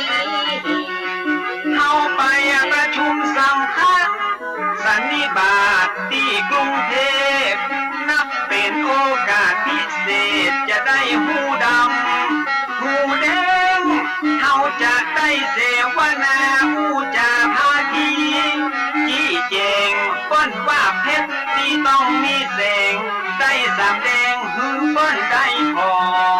พศ2449คนเฝ้าฟังข่าวแต่หนอไผ่ก็ไข่อันนาให้พอหน้าที่ตามนักวัดเด่นทำกลางในที่ประชุมเป็นที่จุมนุมมหาเทนผู้บาไปอินได้นั่งใจยินร่วมกับสังฆาผู้ใหญ่พระบาทสมเด็จรอห้าประทับนั่งหน้าใกล้ตักถามถึงความพรให้ไปในพระทรงลานหน้าผู้บาขับไว้ข้าพรตอบขั้นตอนของปัญหาชะชานไขข้อสั่งกาโอมหาราชาพอพระไทยยิ่งมีพระราชปฏิสั่งอ่านกับท่านผู้บาหลายสิ่ง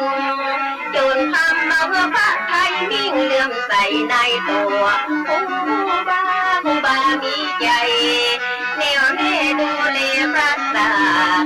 สนาสนับสนุนทั้งการศึกษาของพระสังฆาทุกฝ่ายทรงทราบถึงข้อเท็จจริงก็ยิ่งเข้ามากราบไหว้ทรงหันการเอาใจใส่และมีวินัยดีนี้งดงามศีลาจารวัดผลงานปัจจักเป็นสักขีสมเป็นสิทธิ์พระมุนีควรที่อวดอ้างยกย่องยืนถวายพระราชทานตำแหน่งเป็นการประกาศตรงและเป็นการเชิดชูยกย่องเป็นพระราชาใหญ่โตเพราะคุณและความดีมีนักสูงเกียรติสูงศักดิ์อักโขทำหน้าที่ภาษาวกของพระพุทธของหลวงในพระราชทินนามพระอภัยสารทะสังฆปาโมก2449หายโศกเป็นโยกใจยักมองหอนกลับมาสู่เพียงเจียงใหม่ยิ่งใจพร้อมกับพระทรงหลายคนหลายลูกหลายตนต่างตั้งขบวนแห่วันพระสงฆ์องค์บินไปเส้นตามลำน้ำเมบอกว่าตุนหนุ่มตุนเกเรเหลืองอลามเรื่องลงยาวไปถึงเมืองลาบุญย้ำลุงอรุณเต็มถึงฝั่งสองถึงวัดใหญ่มงคลเลี้ยงน้องพี่ต้องมีสองฝากฝั่งบอกว่าบนบกในน้ำลายล้ำปากันไหล หลังบ่มีไผบังขับสั่งมาด้วยจิตใจศรัทธาน้อมถวายการต้อนรับครูบามาด้วยยศถาได้เป็นประมุขสั่งคาโคงเขตล้านนาเชียงใหม่ สัทธาราชานายกะคนคารวะกราบไปศาสนาล้านนาจะได้น่าจะเดินรุ่งเรืองว่าเดินโตอายุของพุทธศาสนาใดมันขาดก็เติมบาริยัติปฏิบัติต่อเติมจะเพิ่มคนมาไว้กา ในด้านพันธะธุระวิปัสสนาธุระบอกขาดผู้นำผู้มีบทบาทเสริมสร้างวัดวาอารามวิหารศาลาภูติบ่มีที่ติเกียรติยามวัดวาเจริญงอกงามสมนามเวียงพิงยิ่งใหญ่ ศาสนาเจริญที่สุดและบ่มีจำยุดมองไม่เมตตาประมุขสงฆ์ใดแลดูใจใสอย่างดีขอโซ27นาสิริอายุ83 ปีชราภาพแล้วเต็มที่สิ้นบารมีบุญญา รับอาภัยสารพัดที่คารวะมอละนาคาพิษยานุสิทธิ์หลายลาสร้างอนุสาวรีย์ไว้ที่วัดฝ่ายหินเป็นถิ่นดินแดนสักกี่วันกี่เดือนกี่ปีบ่มีวันสูญสิ้นเจือ วันที่21เดือนเมษายนลูกศิษย์ผู้คนเปิ้นเมตตาบุญล้านนานับว่ามาไตลือต้นน้ำหูปันหูบาเป็นประเพณีประจำปีวัดเลี้ยวก็ยังจัดบวชเน้นโดยหน้าผักได้เดินน้อยที่ศีลภาวนาอบรมธรรมะทายา คือหมู่เราเยาวชนฝึกฝนสวดมนต์ไว้กราบหมู่ถึงหลักพุทธทักษะข้อวัดปฏิบัติ เจ้าเล่งเพื่ออนุภาพ พระพุทธพระธรรมพระสงฆ์มีแสงทานธรรมจะได้เข้มแข็งมั่นคงอยู่คู่มนุษย์โลก ท่านเจ้าอาวาสองค์ปัจจุบันจัดกิจกรรมหลายมีประโยชน์อาราธนาและพระสงฆ์มาโพเทศทำเป็นวางเป็นข่าวรถด่วนขบวนพิเศษร่วมกับกลุ่มหนุ่มบ่าวสาวจังหวัดเชียงใหม่ของเฮาช่วงกลางว่าสาตาลอง จัดงานตักบาตรเทโวใหญ่โตก่อไตสืบทอดหลังวาสาแหมค่ำมาฮอดประยุทธ์ยังจอดขาดเลยวันสำคัญรอบปีบ่เว้นบำเพ็ญบุญบ่นิ่งเฉยตั้งกลุ่มหนุ่มสาวบ่ละเลยพุทธมามกะหลายรุ่น ญาติบ้านนักพาส่งหลายองค์พระน้อยตุ้งนุ่มต่างประเทศเข้ามาลุ่มเพื่อมาศึกษาพระธรรมปฏิบัติธรรมนานาชาติแก่คารวะกับพระสงฆ์ประจำเป็นแหล่งที่ชี้นำมือได้พบความกันอย่าง จัดสถานีวิทยุโทรทัศน์เผยแพร่เอ่ยอ้างพระสงฆ์จากวัดต่างๆได้ร่วมพลังจุ่มนุ้มฝึกพูดฝรั่งอังกฤษแก่ผู้มีจิตใจห่มอู้ไทยอู้เมือง เป็นจุ้มบ่เคยตอดตุมละวาง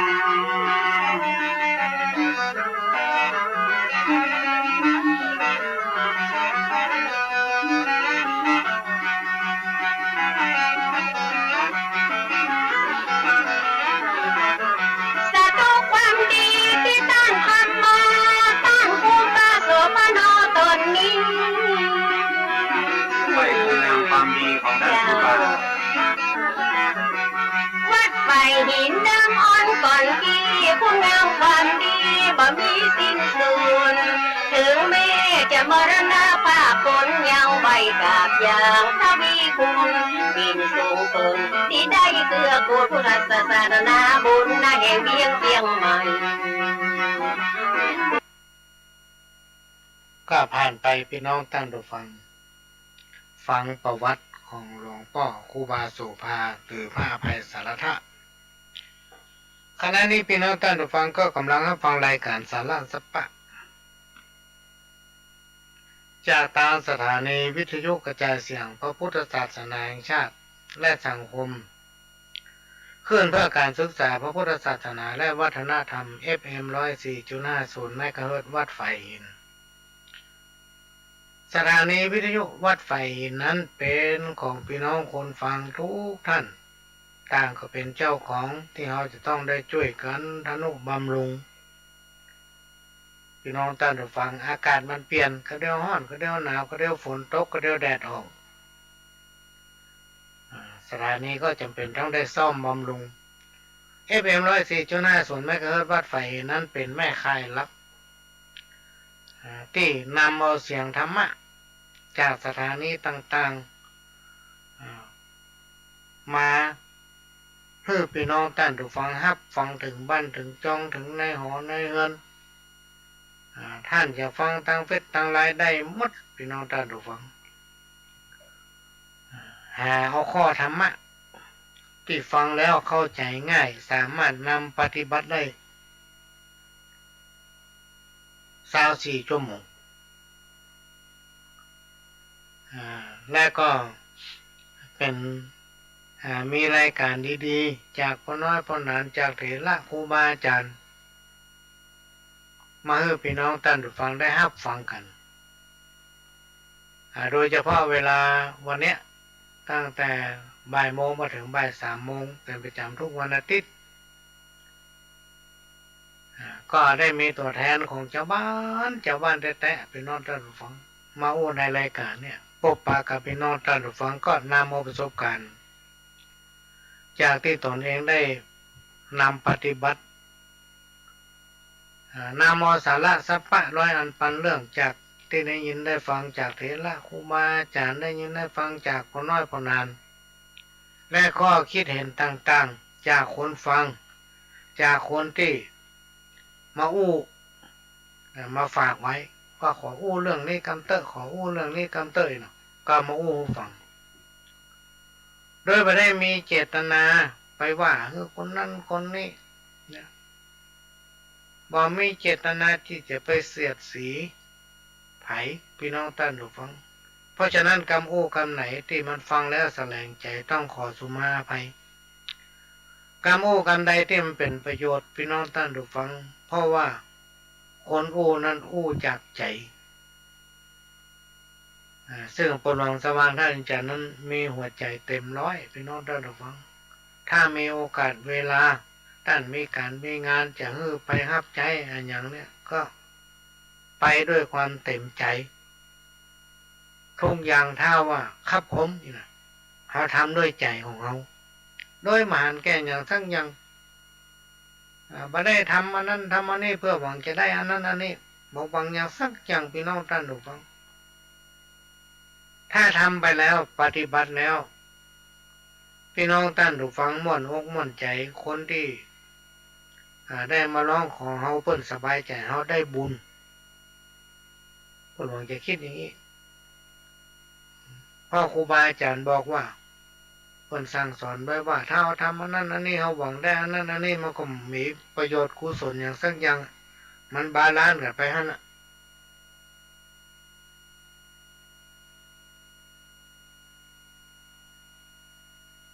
แต่ถ้าเราทำไปด้วยใจด้วยแรงกายของเขาพี่น้องท่านผู้ฟังเราหวังอมิตรสินแก้วอย่างสักอย่างเขามีความจริงใจที่ทำแล้วคนอื่นเพิ่นสบายใจเนี่ยเขาได้บุญคำว่าทำบุญกันเตอะมันบ่เสียหลายจักได้สบายในวันต่างหน้าสั่งสมบุญไว้บ่ได้สูญหายตกป่างไปนูนบ่ายล่าจักสุ่มเย็นสุขกายสุขใจมาหน่อย สติปัญญาเขาก็ดีพี่น้องท่านผู้ฟังผมว่าเขาจะคิดทำมาหากินอะไรอย่างการนี้การหาเนี่ยครูบาอาจารย์เพิ่นบอกว่ามันถึงบ่ขัดสนนะและในที่สุดเขาก็จะหมดทุกข์กังวลเพราะว่าบุญกุศลที่เขาสร้างไว้มาเตื่อมมาแท่งอันนี้เป็นคำสอนของครูบาอาจารย์ว่าคนใดใจงามคนใดใจดีมีความซื่อสัตย์ต่อตนเองมีสัจจะเนี่ยสำคัญพี่น้องท่านผู้ฟังสัจจะเนี่ยสำคัญที่สุดบางผู้บางท่านมีก็คำอู้ แม้กระทั่งตนเองก็นำปฏิบัติมาได้แล้วจะไปพัฒนาคนอื่นได้อย่างไรคนประเภทนี้เลยกลายเป็นคนใจบ่มั่นคงบ่พัฒนาตนเองบ่มีความเชื่อมั่นในตนเองประการสุดท้ายเป็นคนที่บ่ซื่อสัตย์ต่อตนเองนะพี่น้องท่านผู้ฟังถ้าไปบ่ซื่อใส่ตัวเก่าบ่ซื่อใส่คนในครอบครัวหิมากล้าบ่ขึ้นโบราณอาจารย์เปิ้นกล่าวเป็นกรรมที่มีคติเตือนใจว่าคนเฮาทุกคนเนี่ยพี่น้องท่านผู้ฟังจะไปทำใจร้อนต้องใจเย็นๆก้อยปิดจ่อยก้อยถักเนี่ยก้อยทำไปถ้าคนใดใจร้อนทำมันอย่างเป็นฟั่งเป็นหีบนี่นะมันจะทำให้เดือดร้อนหรือว่าร้อนใจภายหลังจะทำมันอย่างกระจ้างเด้อพี่น้องท่านผู้ฟังถ้าเป็นคนมากง่ายทำมันอย่างง่ายๆก็จะมีความวุ่นวายตุยก้นมาความวุ่นวายจะตามมาในอนาคตถ้าเราเป็นคนที่ทำมันอย่างง่ายๆบางทีความง่ายๆของเราเนี่ยพี่น้องท่านผู้ฟังมันทำให้เราเดือดร้อนได้กรรมเนี่ยมันเป็นความจริงนะมันเป็นความจริงถ้าไผเนี่ยไผทำอะไรอย่างบ่พิจารณาอย่างก่อนแล้วทำไปมีความวุ่นวายตามมาแน่อันนี้จากประสบการณ์พี่น้องท่านฟังของการเรียนรู้การเป็นผู้นำคนอย่างทั้งหลายเราเนี่ยมันไม่ใช่มีโรงเรียนสอนเนาะไม่ใช่มีครูบาอาจารย์มาสอนเนาะเขาจะต้องรู้จากประสบการณ์ของเขาแถมข้อหนึ่งครูบาอาจารย์ท่านบอกว่าถ้าเอาหันแก่กิน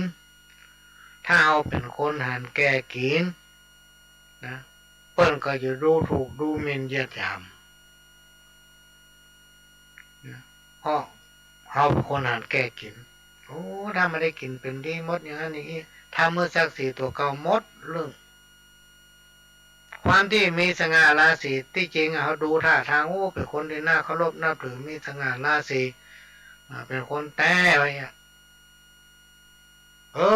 ในที่สุดแล้วปณิสัยของมันโผล่มาทีหลังว่าโอ้มันเป็นคนหันแกได้หันแกกิน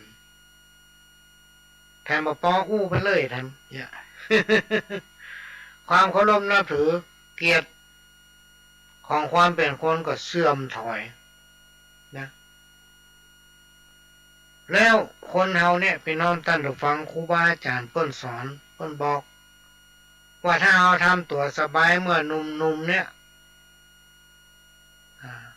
มาเก็บหอมรอมริบเมื่อหนุ่มๆนะเมื่อบ้าแข็งแห้งตั้ง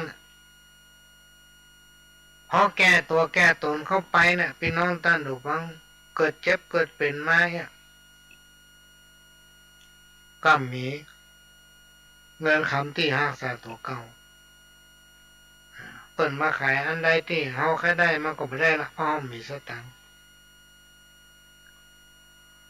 เพราะฉะนั้นอย่าไปทำตัวสบายเมื่อหนุ่มนะต้องประกอบอาชีพต้องทำมาหากินเพื่อมันได้มาซึ่งปัจจัยถ้าได้มาก็ไม่ใช่ว่าใจจนเชียงโมดถึงเวลามีหน้าวอยขึ้นไปหาเปิ้นทุกคนมีปัญหาเหมือนกันหมด แต่ว่ามันจะแตกต่างกันคือปัญหาน้อยปัญหานักสิ่งทั้งหลายที่เราจะหลุดพ้นไปได้ก็คือสติปัญญาของตัวเอง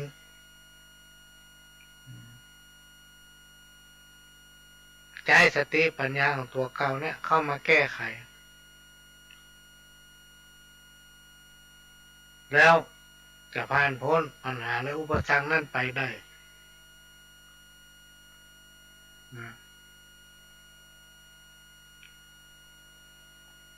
ทำกรรมหนึ่งคนที่มารักษาเวลาเนี่ยคือคนที่ฆ่าตนเองครูบาอาจารย์ว่า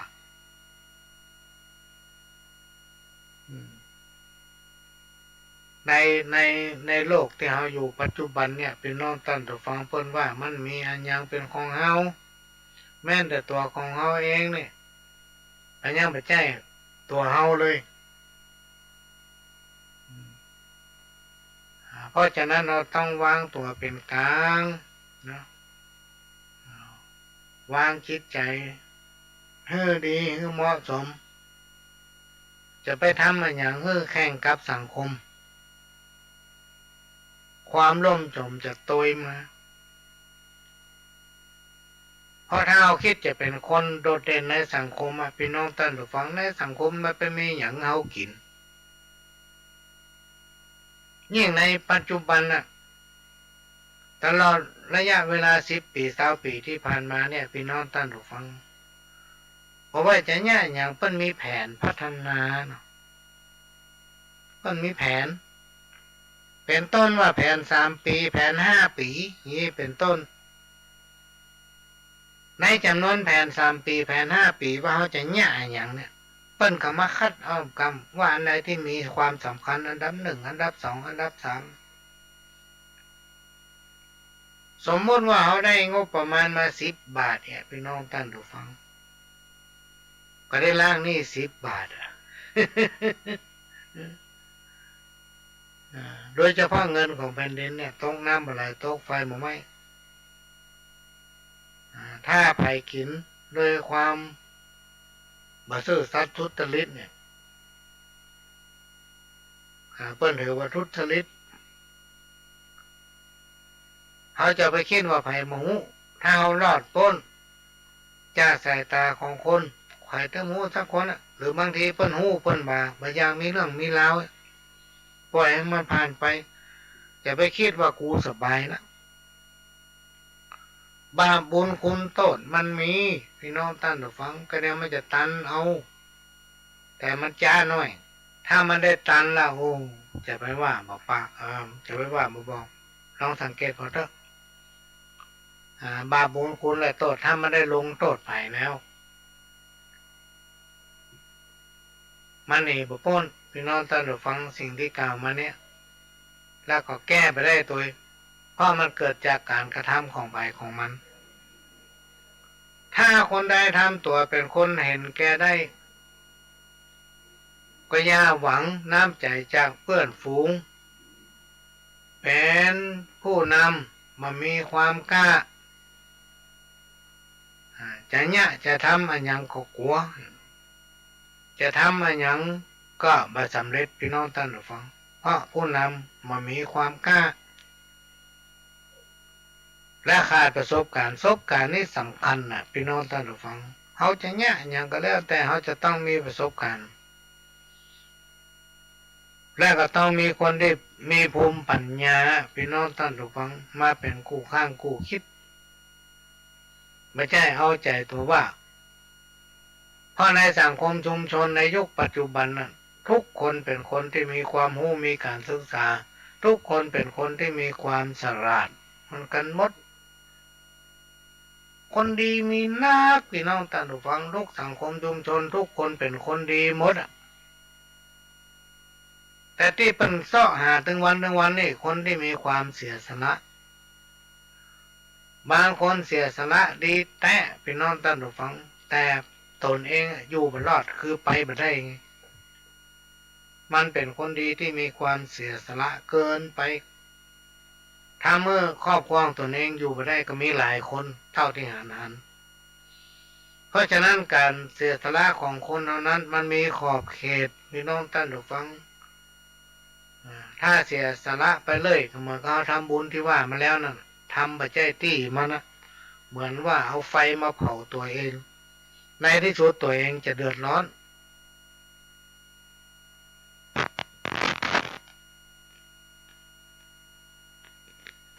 อันนี้ก็มาฝากถ้าเราเสียสละบรรทุกที่หรือว่าทำดีบรรทุกที่มากจะพบปะกับปัญหาเลยไปถ้าคนใดทำตัวเป็นคนหันแก่ได้อันนี้สับไปใหญ่เลยพี่น้องท่านผู้ฟังเพิ่นบอกงูไปไหนว่าคนนั้นเป็นคนนั้นคนนี้เป็นคนนี้เป็นหู้อยู่แก่ใจคนประเภทนี้ทำมันอย่างตึงแบบสำเร็จแม้กระทั่งบริหารตัวเก่ายังไปมาได้เลยแต่ถ้ามีอันนั้นมาตุ้มอันนี้มาตุ้มนี่อยู่มาได้อยู่เป็นคนมาได้เพราะน้องว่าเกิดมาเป็นคนเสียเปล่าบ่พัฒนาตัวเก่าเมากับมองพ่อคนอื่นมากินของคนอื่นอันใดที่มากินได้มากินมัดเป็นบอกเฮ้น้อมนำเอาพระราชดำริด้านปรัชญาเศรษฐกิจพอเพียงมาใช้ถ้ามันนำมาใช้เนี่ยจะต้องเป็นหนี้ตลอดกาลเพราะได้มาก็ใจได้มาก็ใจชอบไปอู้โมกขี้ลมไปเลยคนประเภทนี้ในที่สุดก็จะพบปะแต่ความทุกข์อย่างมหันต์เพราะความย่างคิดของตัวเองแบบย่างคิดเพราะว่าขาดความย่างคิดชีวิตจะหมดความหมายถ้าผู้ใดเป็นคนมีความพอดีอนาคตจะเป็นเศรษฐีในเรือนยาจก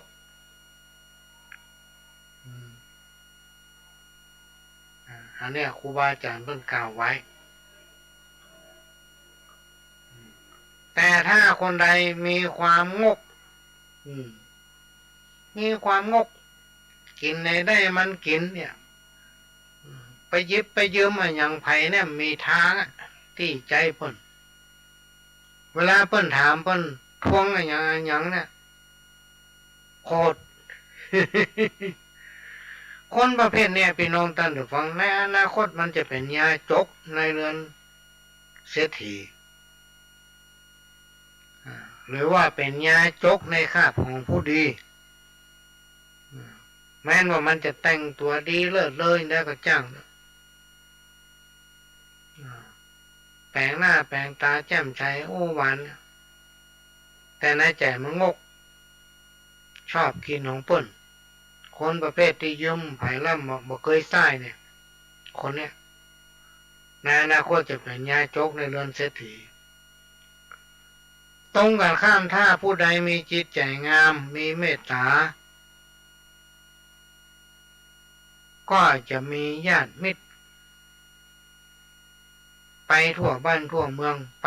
ที่ไหนเปิ้นก็ชอบนะแต่ถ้าเรามีเมตตาเกินประมาณเนี่ยพี่น้องท่านผู้ฟัง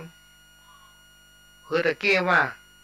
ถ้าจะเชื่ออย่างก็ควรเชื่อในสิ่งที่ควรเชื่อถ้าจะทำอย่างก็ทำในสิ่งที่ควรทำที่มันไปเบียดเบียนไผความเอื้อเฟื้อเผื่อแผ่นะหรือว่าการทำดีก็ทำให้มาถูกที่ถูกทางนะถ้ามีเมตตาเกินประมาณเนี่ยพี่น้องท่านผู้ฟังมันจะเป็นการส่งเสริมคนพาลคือเต็มบ้านเต็มเมืองเขาหู้อยู่ว่ามันพาลมันบดีด้วยความที่เขามีเมตตาปล่อยไม่อยู่ไปก่อนเนี่ยในที่สุดมันแสดงพฤติกรรมความพาลของตัวเก่าขยายออกไปแพร่ออกไปเต็มบ้านเต็มเมืองเพราะอุปนิสัยของคนพาลเนี่ยสันดานมันบดีพี่น้องท่านผู้ฟัง มันจะคิดกันเรื่องบดีทั้งนั้นชอบอู้ในสิ่งที่บดี อุปนิสัยของคนพาลคนบดีคนสันดานต่ำเนี่ยพี่น้องท่านผู้ฟัง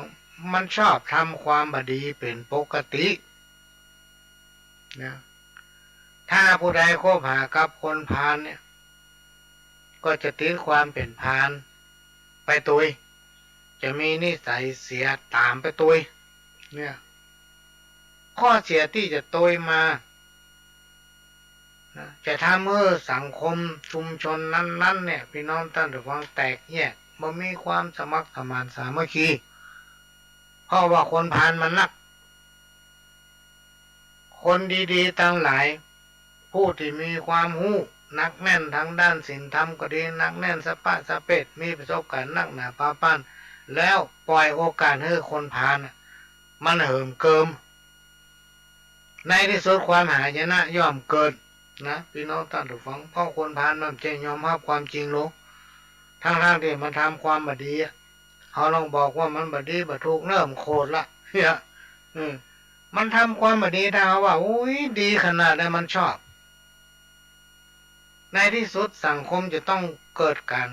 ล้มเหลวพี่น้องท่านผู้ฟังพอเอาไปให้โอกาสคนพาลคนพาลมักสอบก้าวไก่งานของคนอื่นคนพาลมักตำหนิติเตียนในสิ่งที่เปิ้นทำคนทั้งหลายเปิ้นว่าดีมันว่าบ่ดีภัยทั้งหลายจะไหลมาหาตนเองไหลมาหาคนดีๆเพราะว่าคนพาลเนี่ยมันเป็นคนอับปะมงคลอยู่ที่ไหนก็มีแต่เรื่องเดือดร้อนคนพาลนั้นมักจะเอาตัวบรอดคุ้มครองตนเองก็ไม่ได้นะแต่มันจะอาศัยปากเนี่ยปากต่อปากเนี่ยทำเมื่อคนอื่นเดือดร้อนทำเมื่อสังคมวุ่นวายบ่มีความสุขคนพาลนี่จะสร้างความเสียหายให้กับสังคมเป็นต้นว่าส่งเสริมคนละโมบส่งเสริมคนบดีหู้อยู่ว่ามันบดีก็ยังส่งเสริมมันอยู่เนี่ยคนพาลนี่มันชอบตุ้มพลายหมาเห่าตุ้มพลายหมาเห่าความหมายก็คือนำเรื่องที่บดีขึ้นมาอู้มาเล่าแทนที่มันจะยุติไปละก็ไปพูดคุยค้นหายิบเอามาอู้เอามาพิจมาเถียงกันอันเนี้ยพี่น้องท่านผู้ฟังเปิ้นมาห้องว่าคนพาลบ่ได้ละมันเป็นคนถอยซึ่งในยุคปัจจุบันสังคมอย่าว่าแต่สังคมในบ้านในเมืองเอาเลยสังคมโลกเนี่ยเปิ้นเรียกร้องหาความสมัครสมานสามัคคีเปิ้นเรียกร้องหาความสมานฉันท์ปองดองอยู่ด้วยกันเหมือนพี่เหมือนน้องแต่คนพาลคนถอยเนี่ยมันไม่ชอบเนี่ยมันไม่คิดหรอกว่าไหนๆมันก็ต้องป้นกันเช่นได้ประตายจากกันไปนะคิดกล้าจะทำลายกันติ๊กๆอันนี้เป็นห้องคนถอยคนพาลห้อมโนใต้ห้อมในเตียวมันบัดเตียวพี่น้องท่านผู้ฟังการงานใด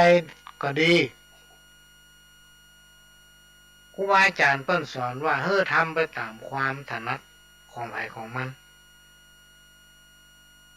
เพราะว่าคนเฮานั้นมีความคิดความหันความสามารถ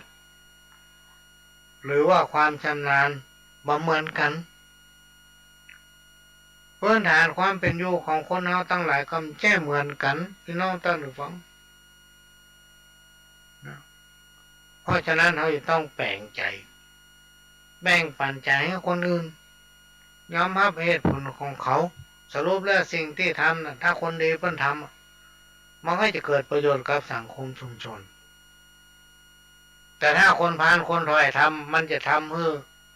เกิดประโยชน์กับตัวมันอย่างเดียวนะ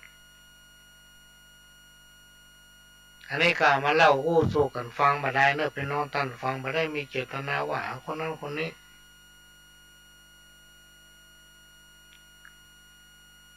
อันมนุษย์สาจีวาอยู่ไซล้วนบอดบ้าใบอยู่ในสงสาร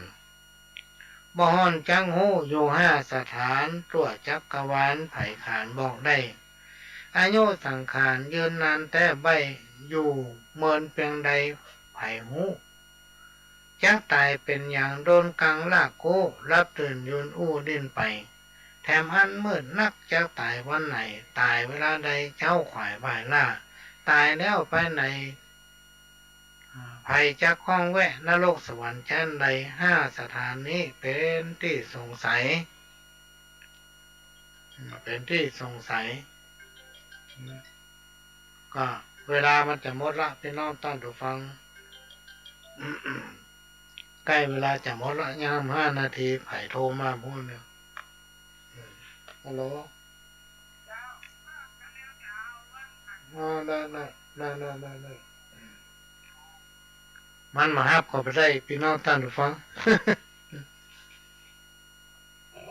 เนี่ยเวลาก็จะหมดละวันนี้5 โมงน่าจะไปได้อยู่กับพี่น้องตั้นถูกฟังเนอะ5 โมงน่าจะไปได้ป้ากัน